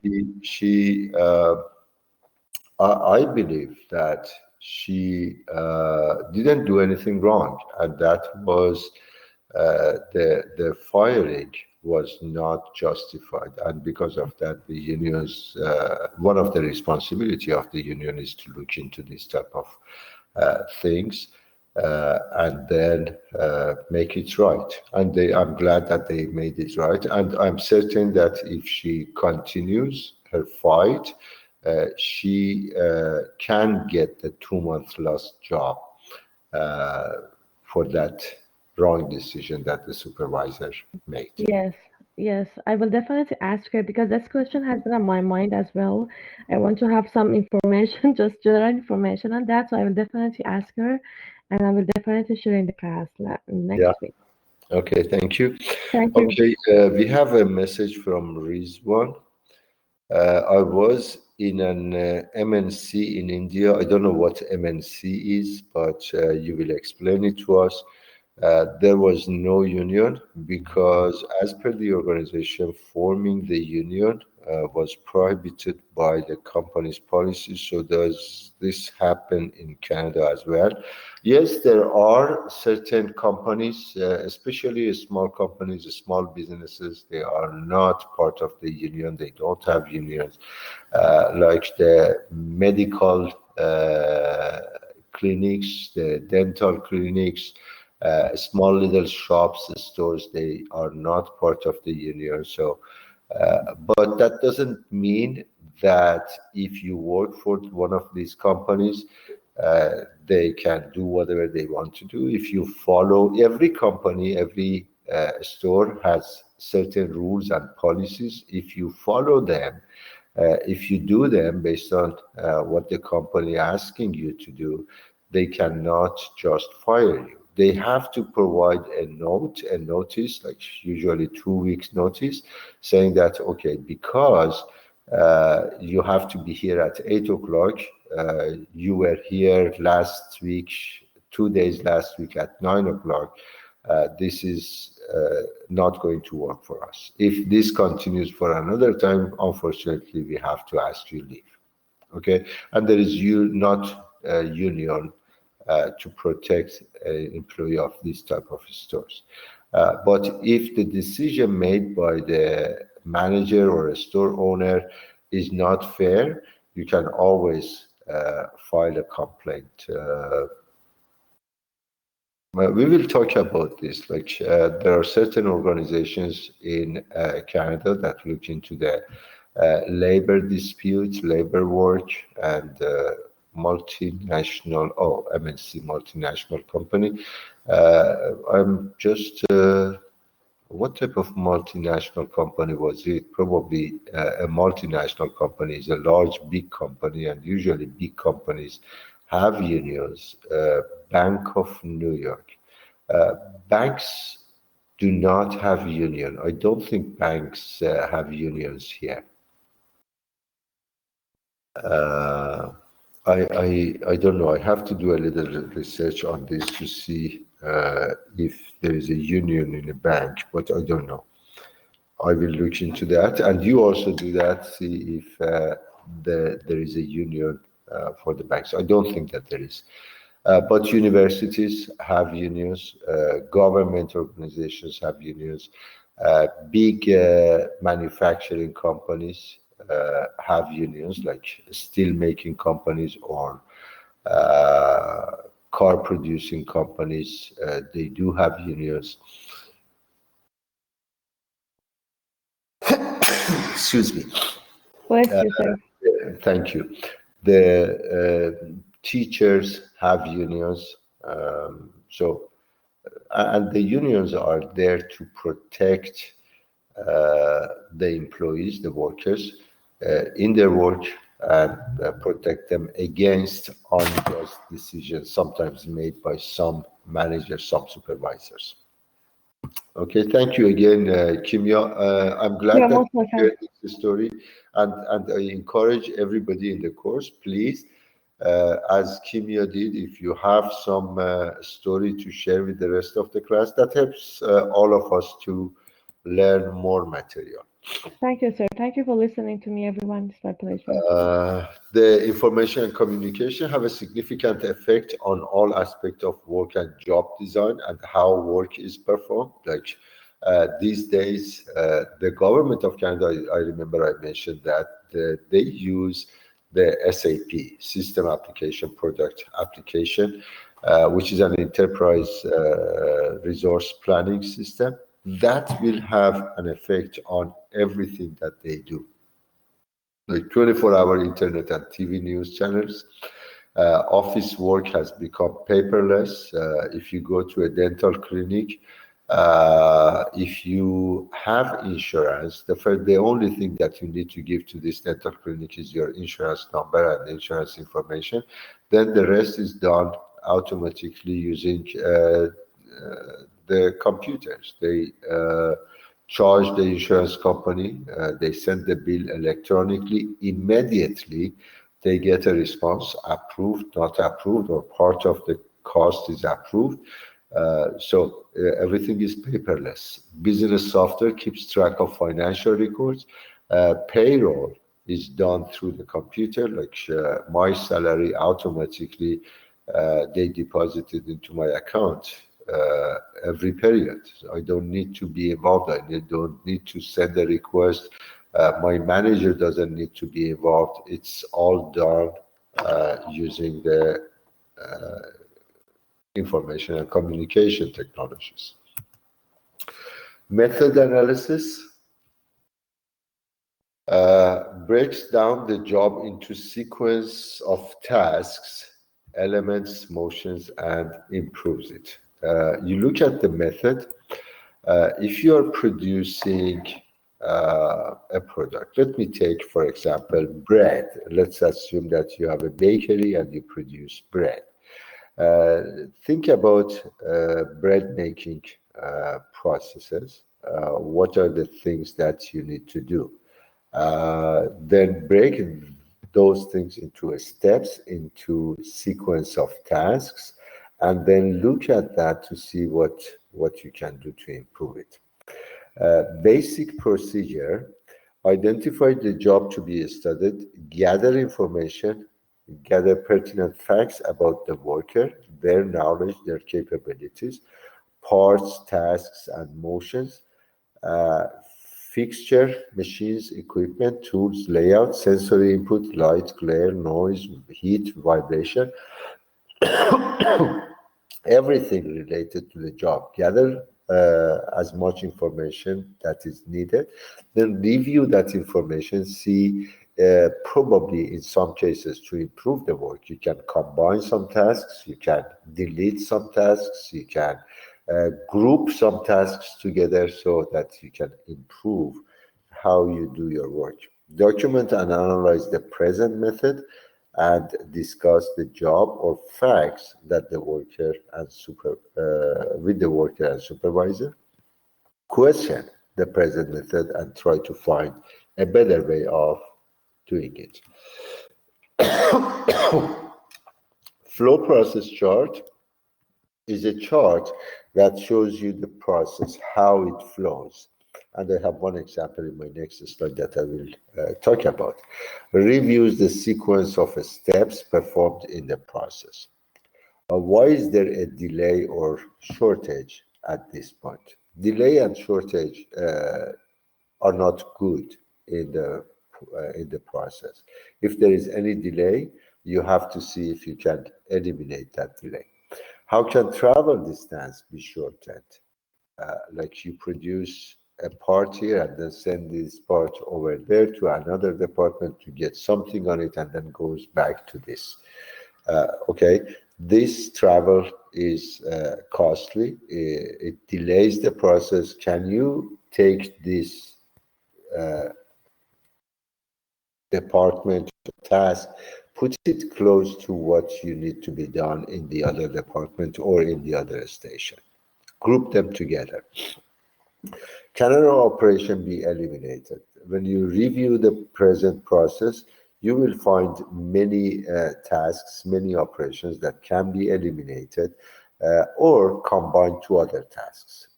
That will make some improvements in your current processes. Can the sequence be changed? You are doing A first and then B. Can you switch it? Do B first and then A. If you do that, what happens in your process? Will you improve it? Will you, or the reverse? Can similar activities be grouped? Here is when you sit in different manufacturing settings, you will see that they group similar machineries in one area. Like here they have all welding machines, then you have the grinding machines. Okay, so by doing this, they try to do all the work needed in one area and then send it to another area for another type of work. Instead of in place of having a welding machine here and then the grinding machine here and then go to the next station and then have another welding machine and the grinding machine. Would additional or better equipment help? Do you need to do your work manual? Do you need to use labor to do the work? Or can you replace labor with a machine to do the work? Here is an example of a flowchart for a petty cash request. The head of the department requests cash from the accounting department. The operation, which is an important part of the task, the head of the department signs the request and then puts it in a basket. Puts the request in a basket is a delay activity that shouldn't be there. Then that travels to the accounting department. Then the accounting department inspects the request for the signature to see if the signature is for the head of the requesting department. Then a number of tasks, operations are done to approve, to count the amount, and then get the cash into a sealed envelope, and then of the sealed envelope to be carried to the department, and then again inspect to make sure that the amount is correct, and then receipt signed by the receiving department, and then store. Okay, this is a type of manual work. You can replace this with a computer system that the head of this department can log into his account. So his account is under his name. He has his signature, sends the request electronically to the finance department. The finance department gets the request immediately in a matter of seconds. So there is no delay. And all these operations are done on the computer in the finance department. And then the money is transferred into the requesting department account without any delay. So this request, if it is manual, it probably takes about 3 to 4 business days to be completed.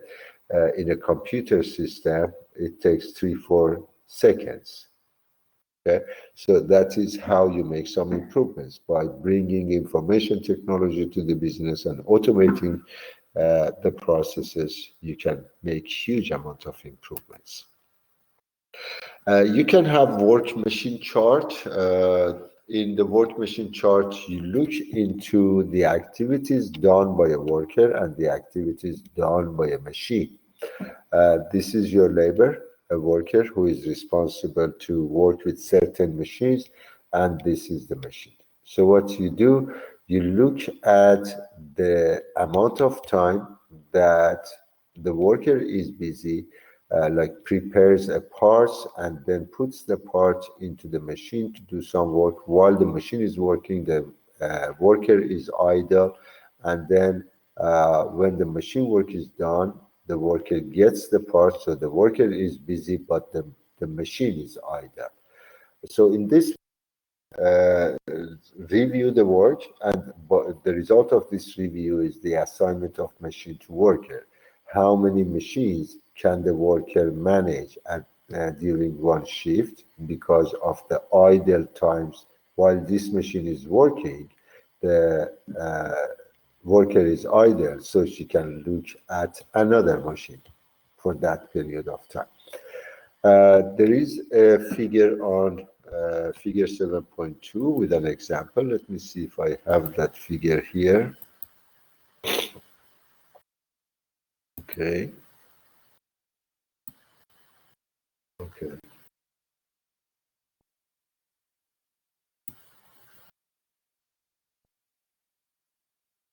Seven point two should be a few pages back.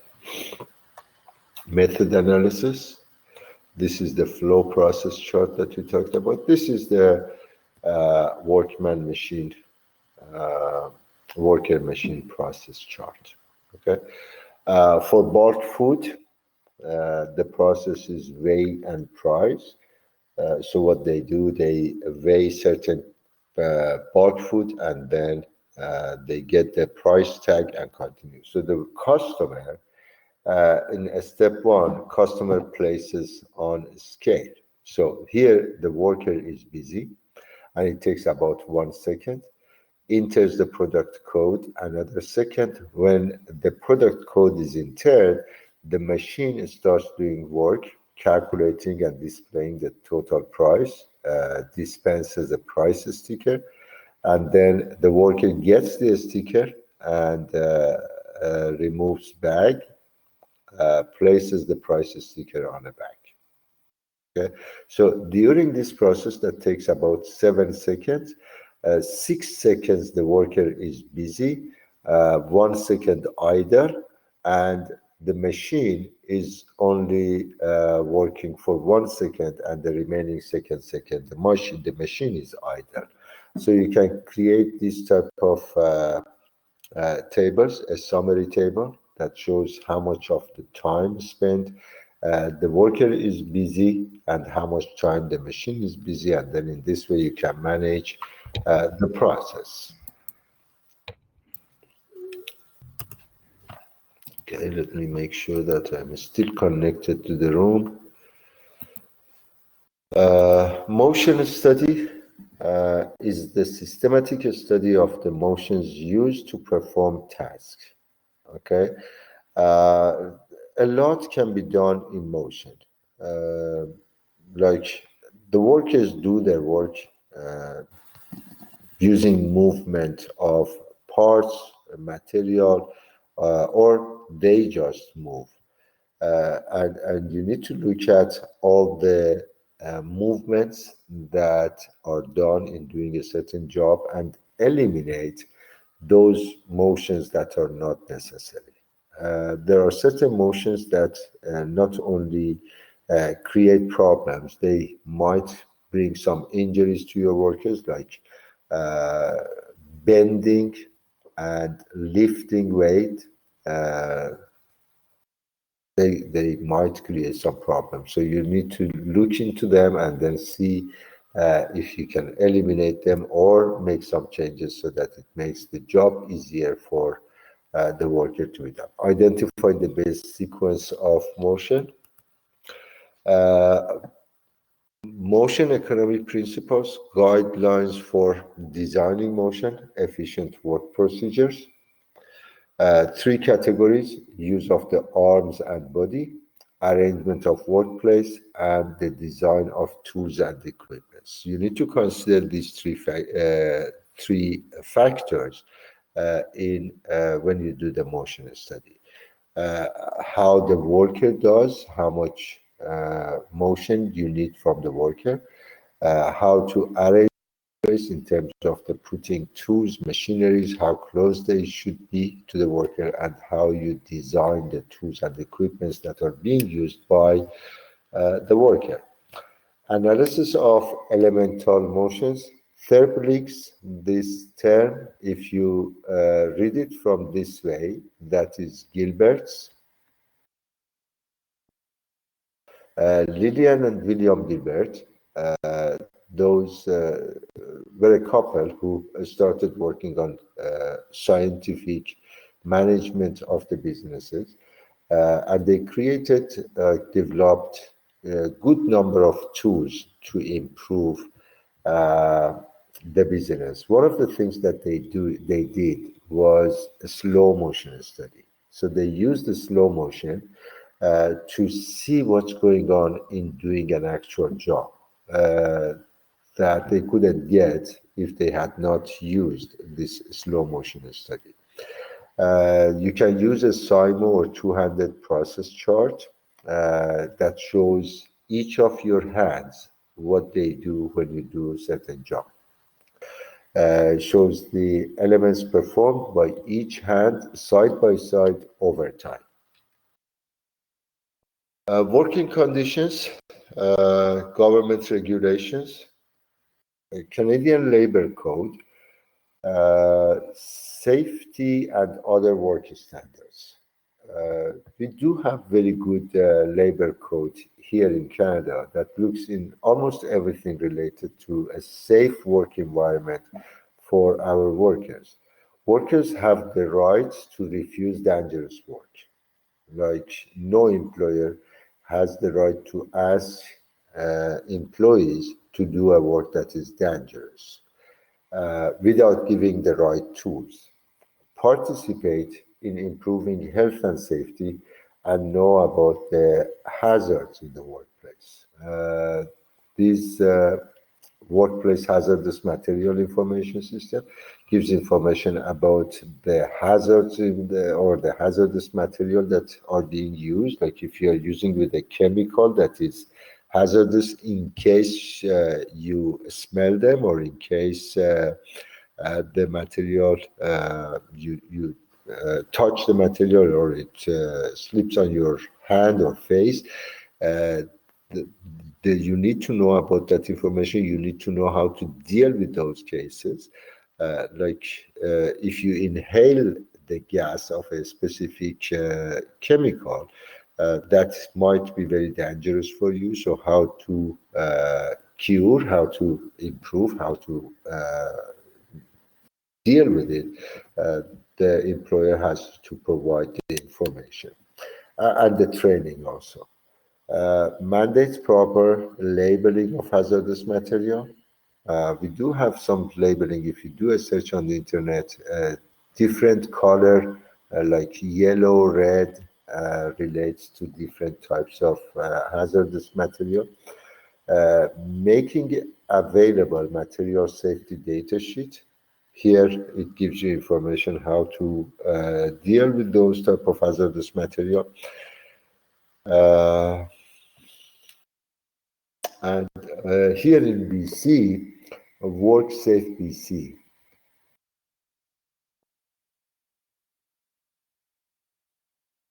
is responsible for any problems that might occur in the work environment, is responsible for safety of the workers in the work environment. So if you have something related to safety, that organization should know about it. Like if your manager asks you to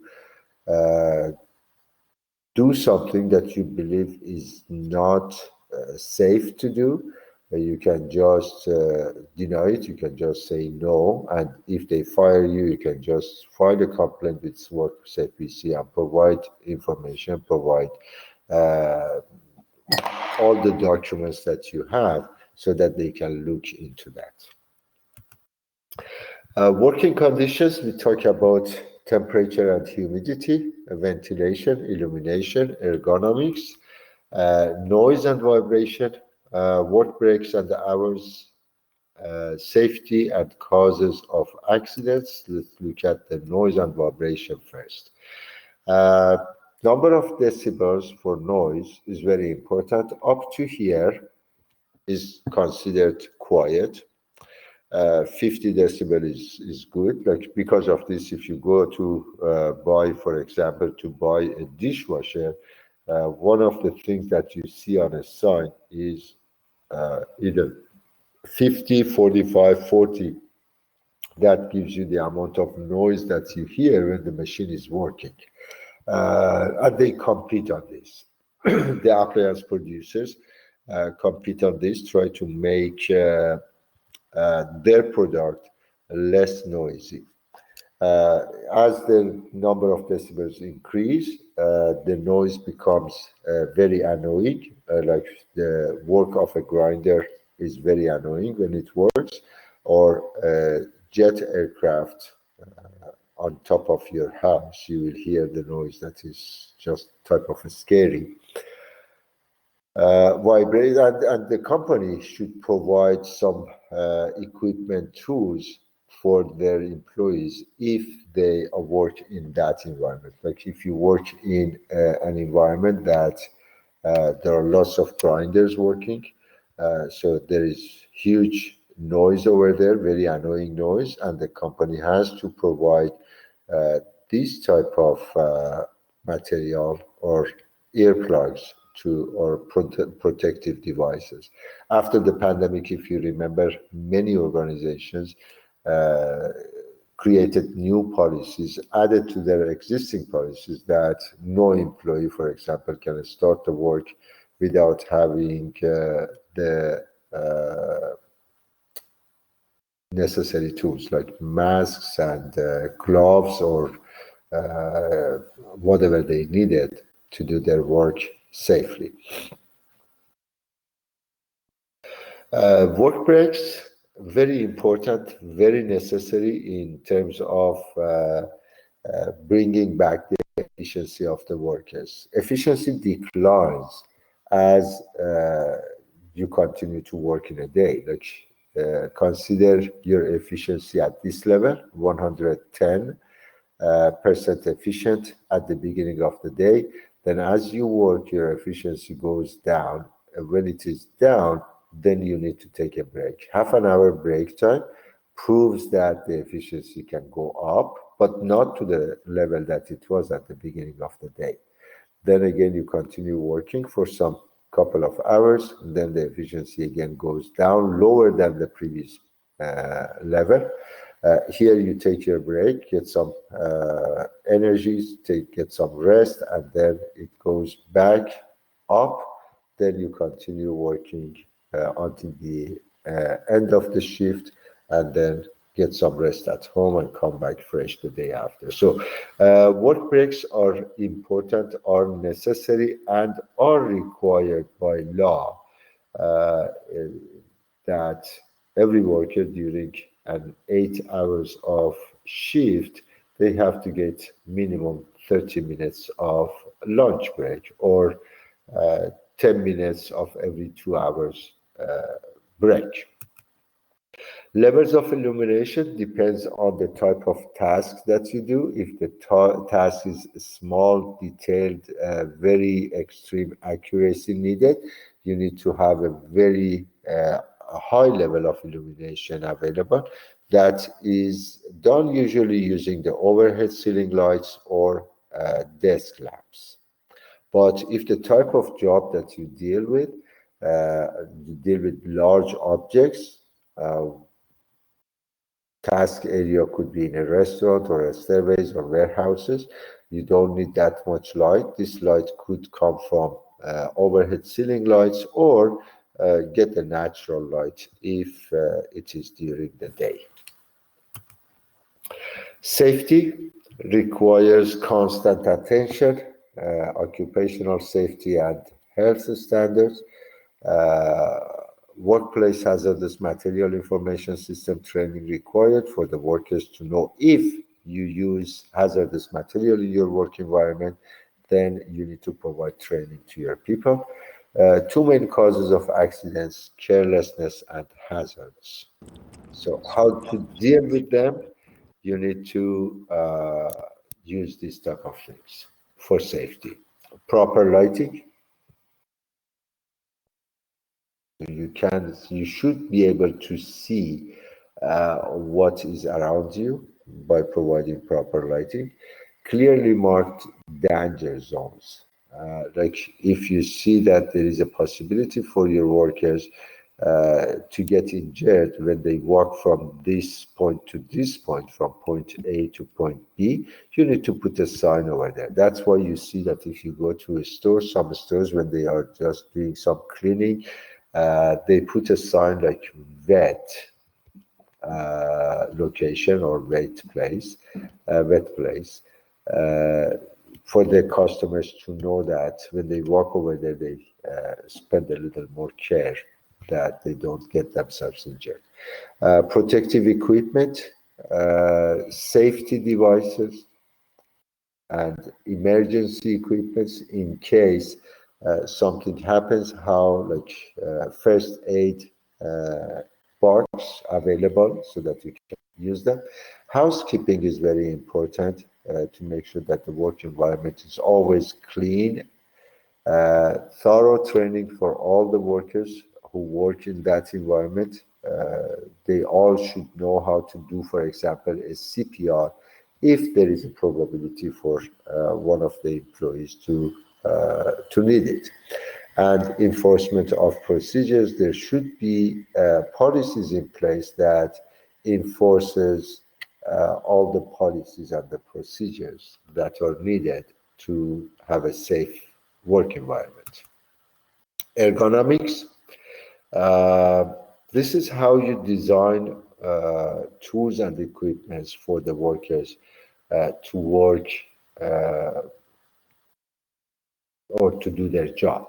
Involves fitting the job to the worker's capability. And design of equipments, work methods, and work space. Like companies are liable about what they do. Like let's assume that you produce a hammer.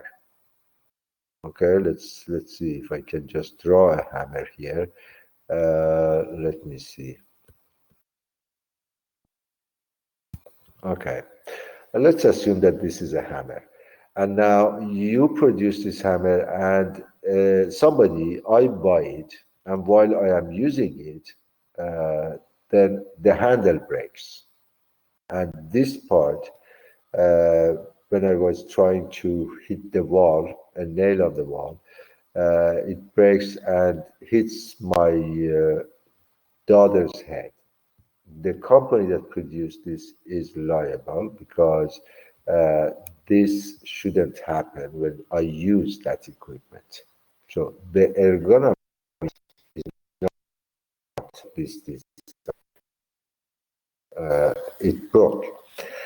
Remove awkward movement. Try to prevent common workplace injuries like back injuries, repetitive motion injuries. If you ask your employee to bend to pick up a material, you need to provide so that depending on the weight of this part, this guy might get some injuries on his back. Okay, so instead of asking the guy to bend to pick this material, see if you can give the right tool for this so that the weight can be picked up by the use of that tool. Here is a very good example of ergonomics. This lady is doing her job. As you can see, the desk that you have can have different height, so it is flexible on this part. You can uh, take the height up or down. The chair is flexible, so you can change the seat height depending on how tall the lady is. The distance from computer to eye is manageable. You can fix it by moving the computer. So it seems that the design of the tool and equipment is a very important part. And again, if you look at the keyboard that is being used, that helps this person to do her work right without any injuries while she's doing the work.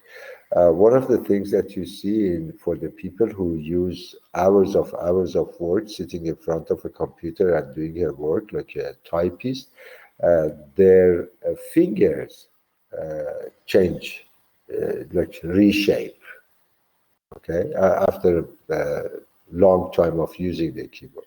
So what they did, they designed the keyboard in this way so that that will not happen. These are all ergonomic aspects of the job design. Workers' well-being and health and healthy workplace. Many organizations began to realize that productivity of their employees depend on the health and well-being. If the employees are healthy, you see many organizations have like a small little gym inside the organization so that employees can go to that gym during the 10-minute break that they get or the half an hour or 1 hour lunch time that they have to spend some time in that gym. Go to a pool, do some swimming, read some newspapers, watch a movie or something. So these are all done to make sure that the employees are healthy and they can be more productive if they do that. The National Quality Institute changed the name to Excellence Canada. With Health Canada, they developed some awards in 1998 to recognize the organizations that have a holistic system on the healthy workplace, include physical, mental safety, personal and social aspects. 1998, I don't know if you remember those days, around 2000, you had this technology bubble in the market. How many of you remember that the price of the stocks were going up for the technology companies, high technology companies? How many of you remember those days and the bubble?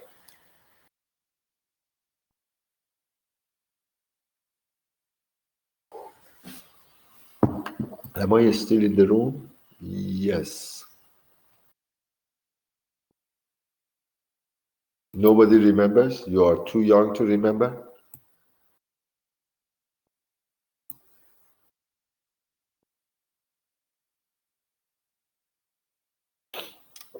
Well, let me tell you the story. Around 2000, in 1999, 1998, there was a fear in the market for people. What happens in year 2000 when the year changes? All the computers, they were all scared. People were scared that all computers will crash because of this 1999 changing to year 2000. So the type of fear that they had in the market.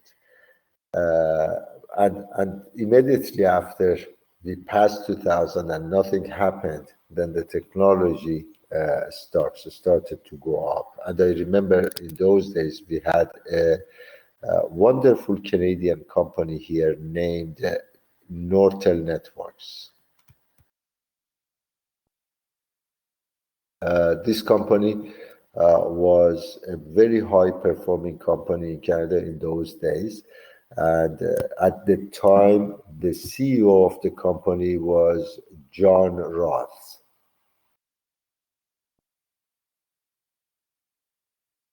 Okay.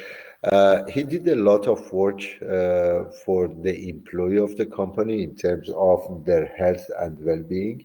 He used to form teams who used to work together and send teams to different parts of the world just for vacation to spend time together to type of team building exercise. And because of that, spent huge amount of money of company money on this activity. And in those days, the price of the stock was about $124 per share.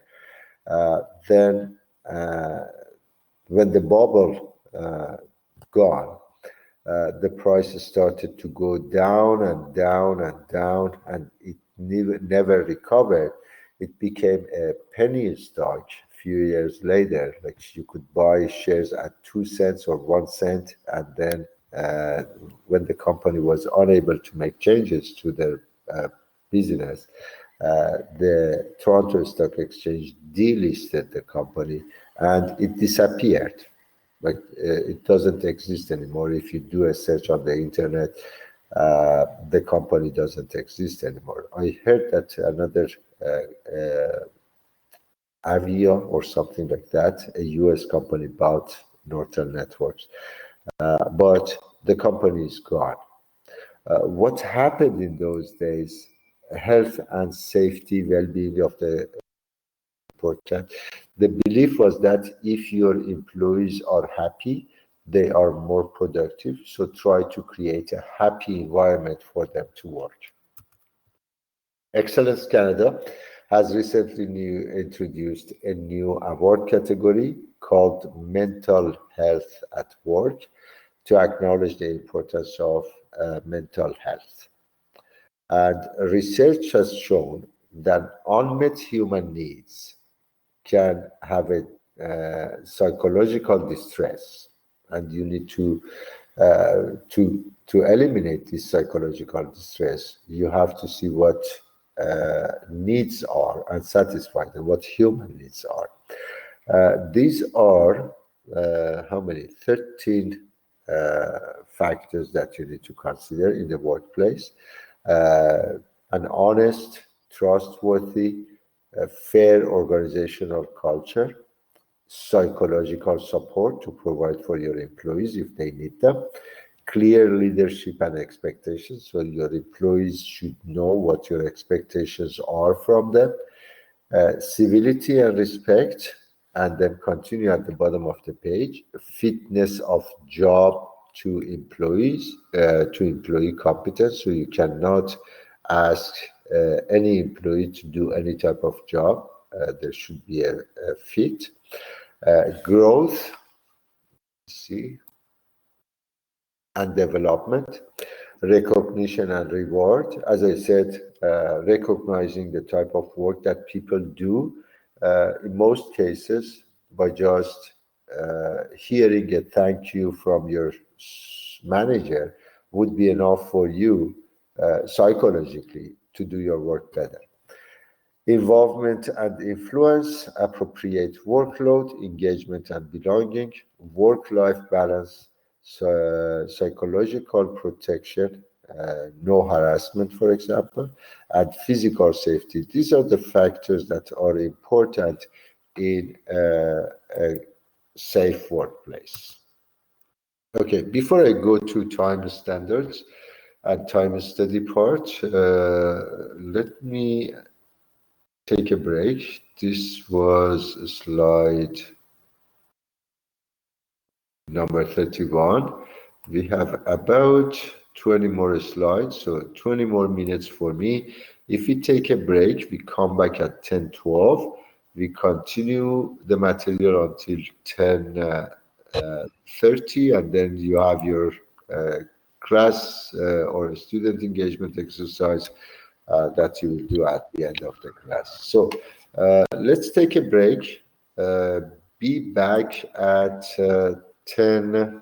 Let me take note. Back at 10:13. Okay, thank you, Professor. See you. Thank you, Kimia. Okay.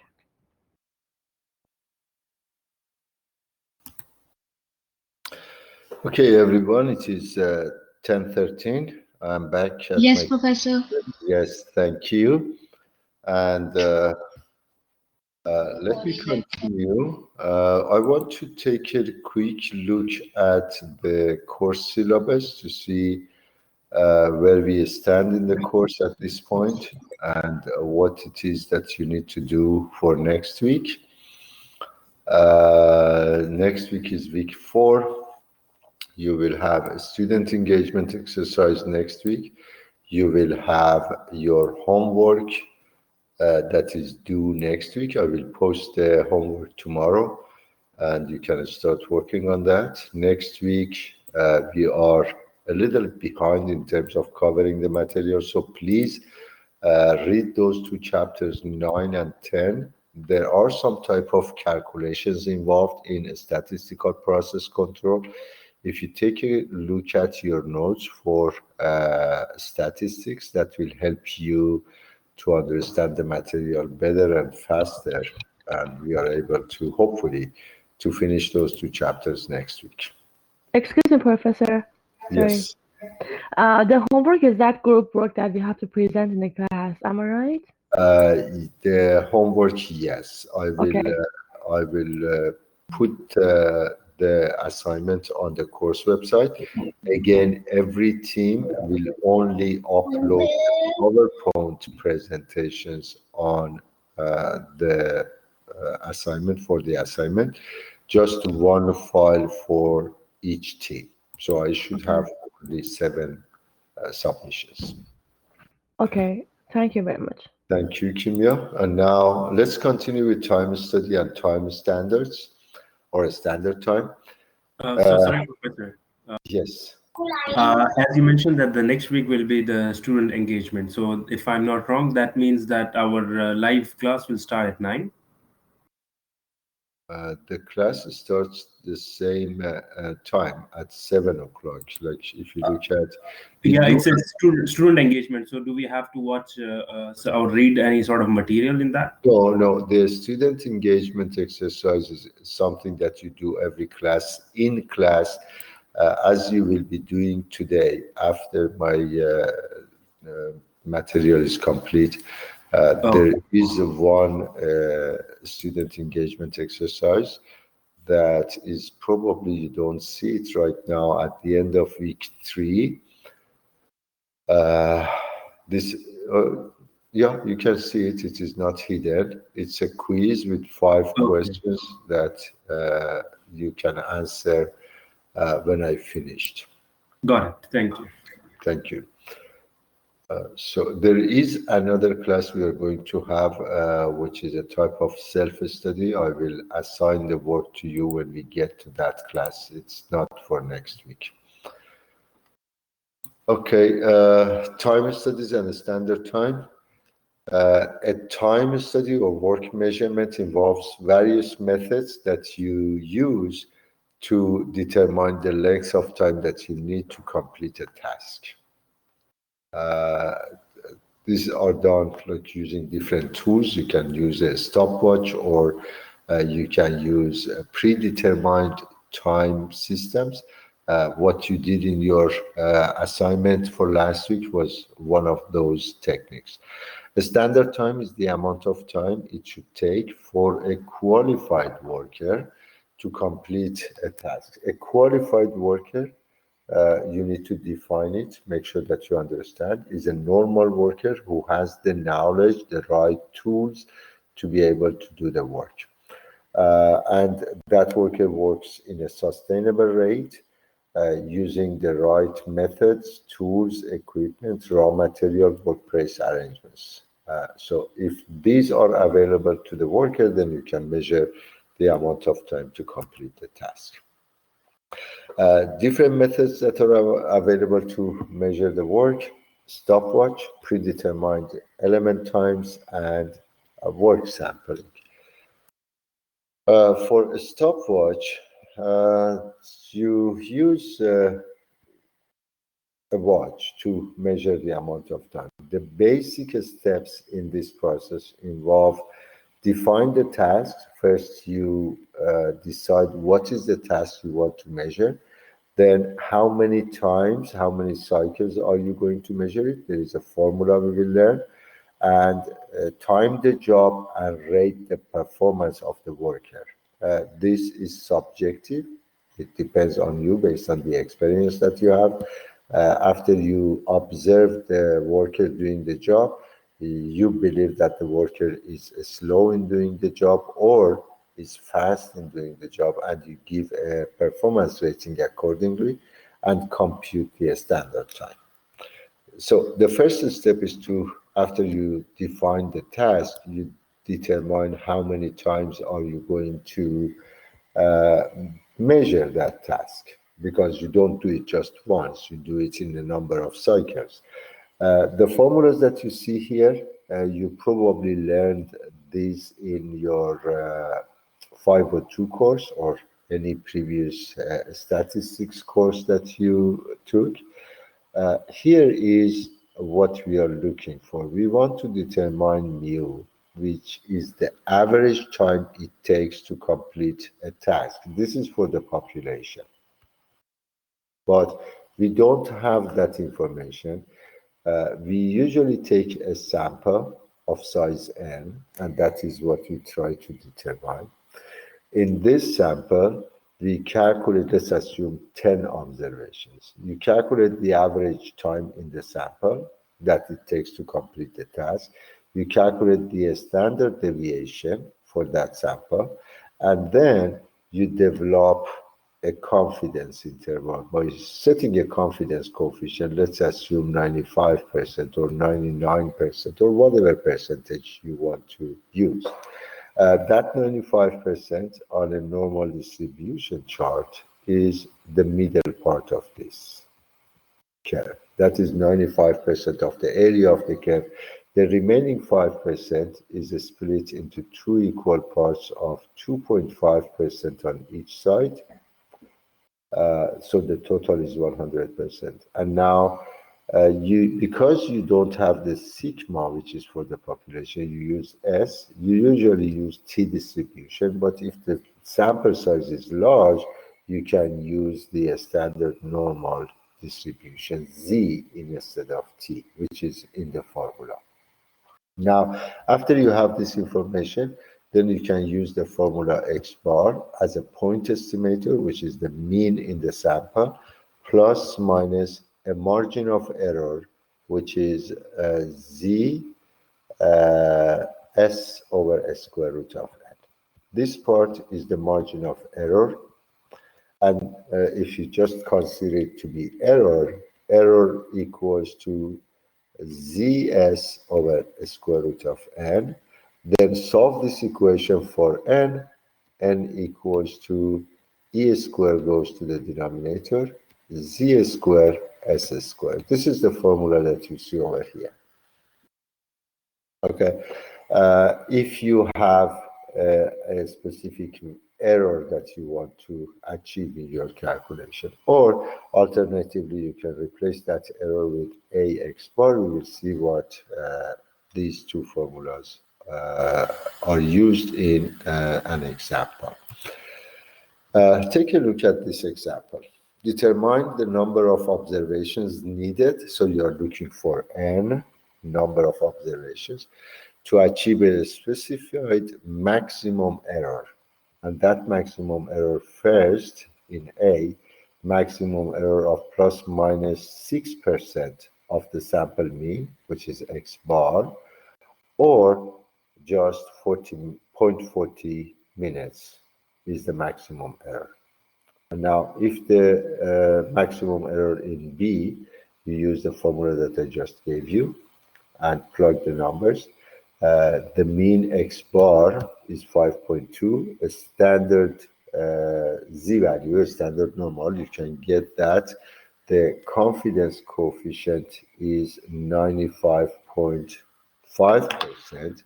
In Excel, you can use the norm SINV inverse function, asks you for a probability.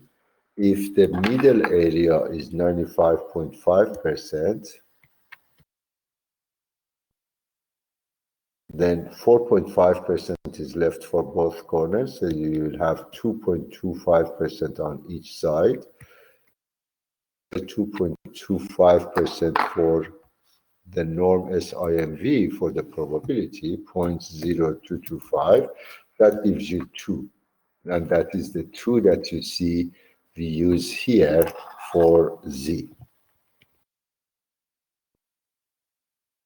Okay, the rest of the information is given in this box. You just plug the numbers and do the calculations for N. Then if you are solving for part A, that is the error is plus minus 6% of the sample mean, you need to get 50 observations. So you need a sample size of 50. And if the error is 0.40 minutes, then you need to have 31 observations. So observe the task 50 times or 31 times, depending on which one of those two cases you want to achieve in terms of the error, to be able to do the work. And now that is observed time. Normal time equals to the observed time times a performance rating. This performance rating is a subjective rating that you assign. For a fast worker, you probably go with 1 point, depending on what rate you want to give. Let's assume 1.2. So 20% the worker is doing the work faster than a normal employee. Or if you believe that the employee, the worker is doing the job slow, you might go below 100%, like 80% or 90%. Okay? This is subjective, and you can add these normal times for several elements of a task. So if you break down this task into a number of elements, for each one of them, you can do this formula, use them, and then add them. After you calculated the normal time, you can calculate the standard time by multiplying or adding an allowance. The allowance is done because during the 8 hours of work, you do not expect the worker to work all the time. There are some personal needs. The worker has to go to the washroom. The worker has to talk to or speak with the supervisor or with a co-worker. Because of these factors, you usually add an allowance to the normal time to get the standard time. And now 2 cases. If you are calculating the standard time for based on the job time, you use this formula, the top formula. If you are using calculating the standard time for a work day, for a shift, you use the bottom formula.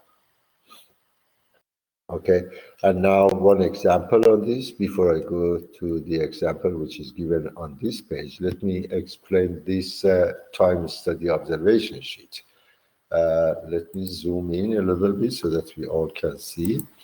Here, the calculation for N, we need to do 10 observations. Okay. For observation, and the task requires 4 steps. The first step, you fold over end and grasp the stapler. The second task, staple 5 times. The third, bend and insert wire. And fourth, dispose of finished chart. Okay, for this task, on the first observation, the first task or the first step takes 0.07 minutes.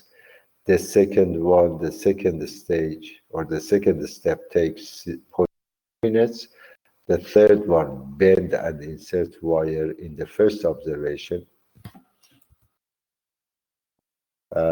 takes 0.22 minutes, and finally 0.09 for the fourth step.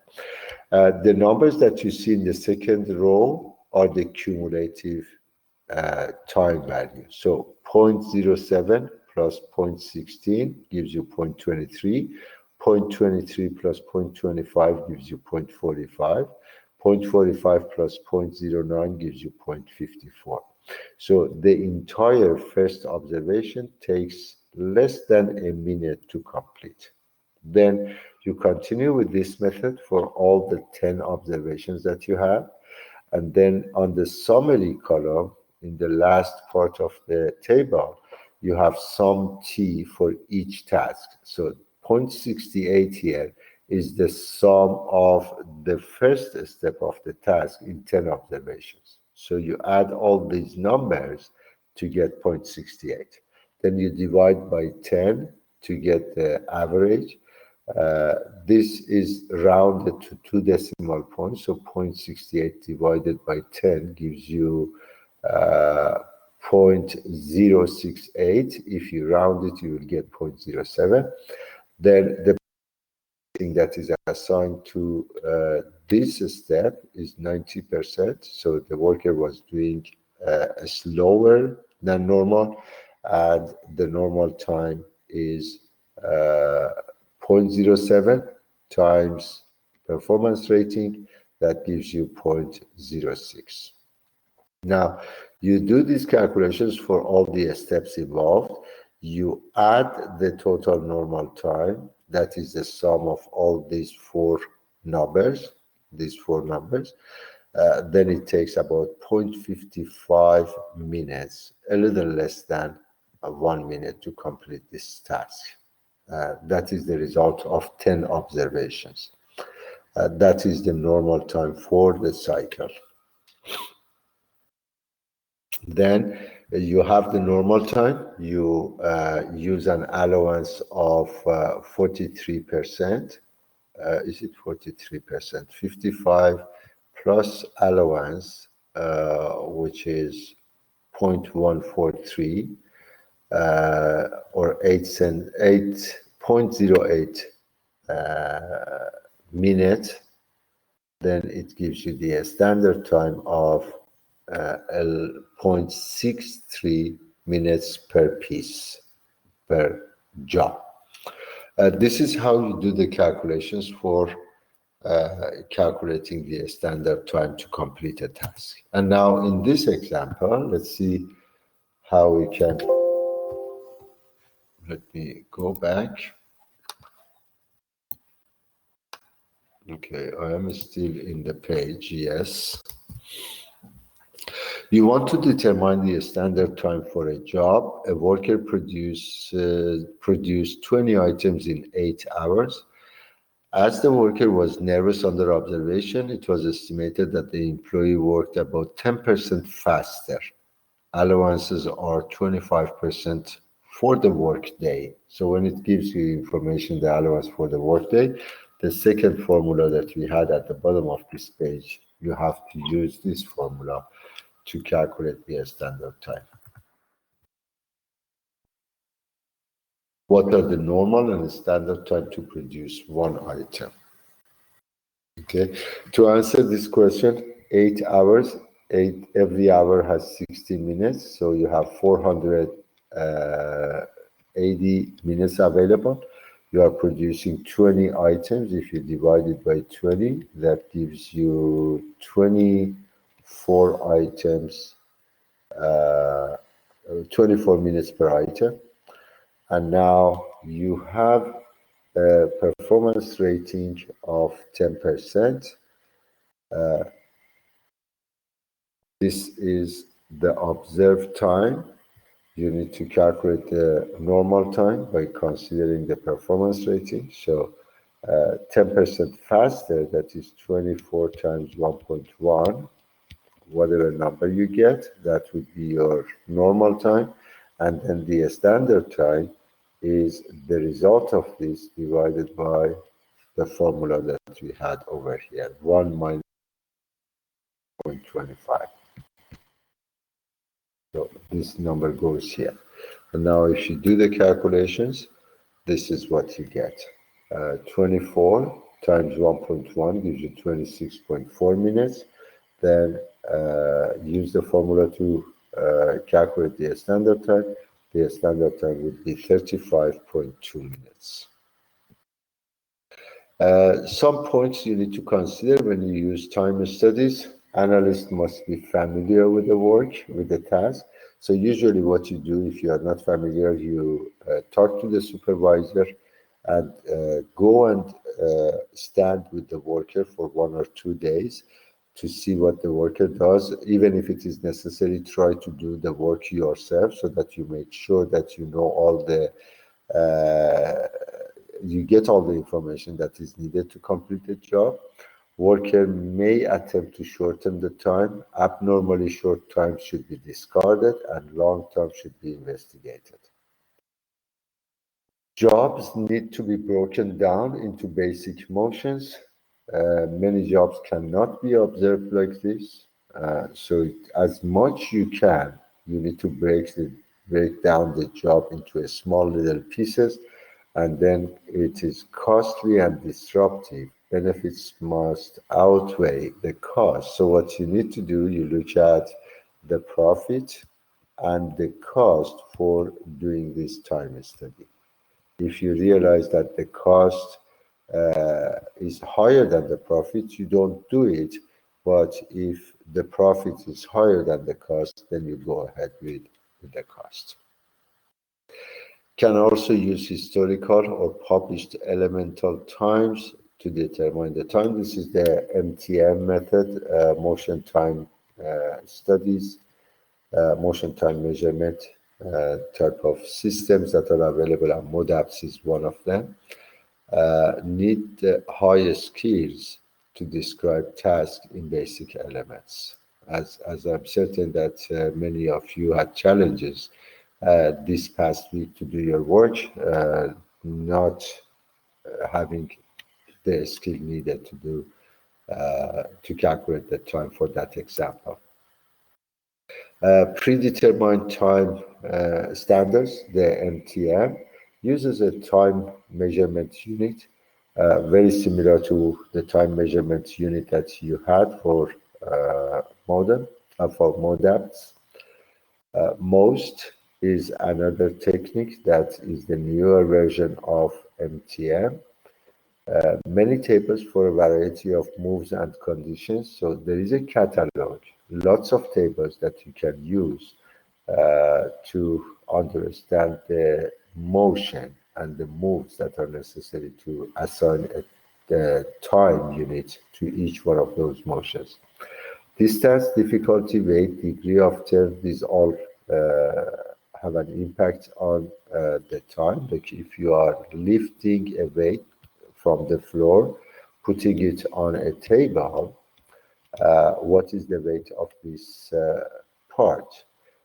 If it is up to 5, in many cases, there is no extra time. If it goes to 10, then you need to add some more TMUs to lift that part and put it on the table.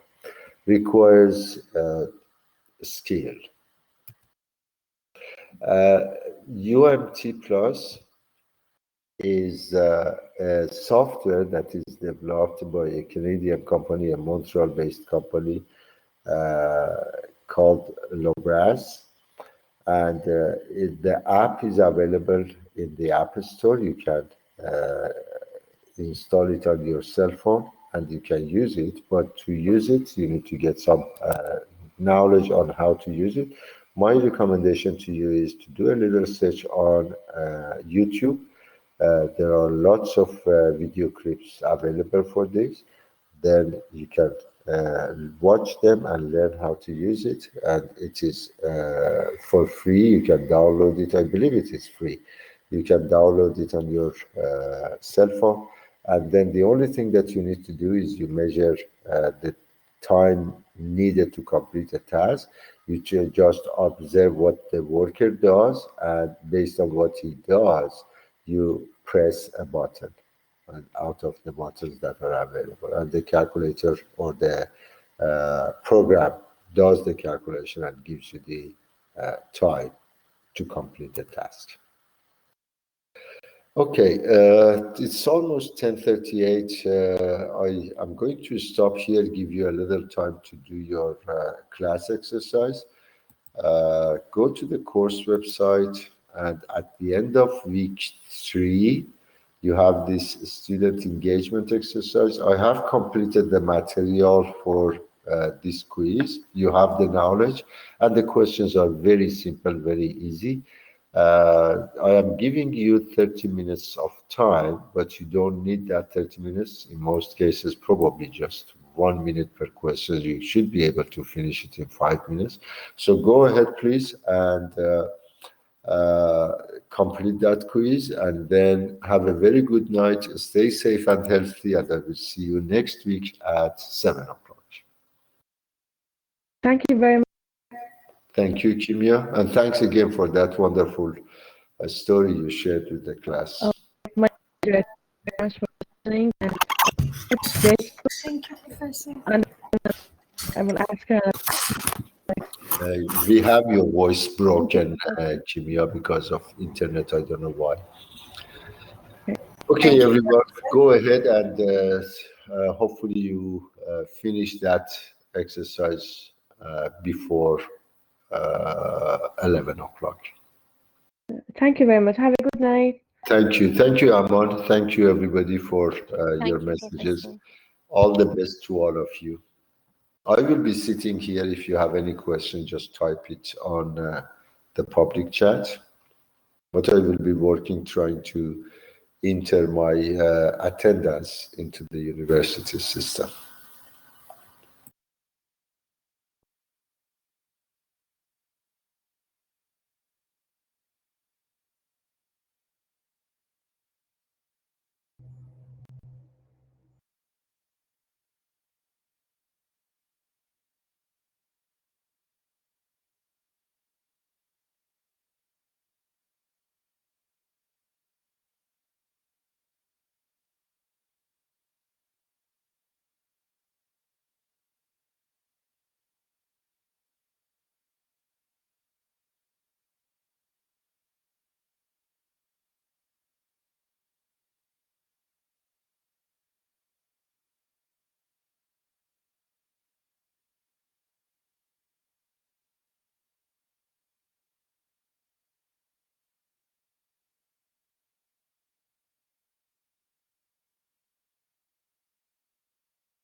You are currently the only person in this conference.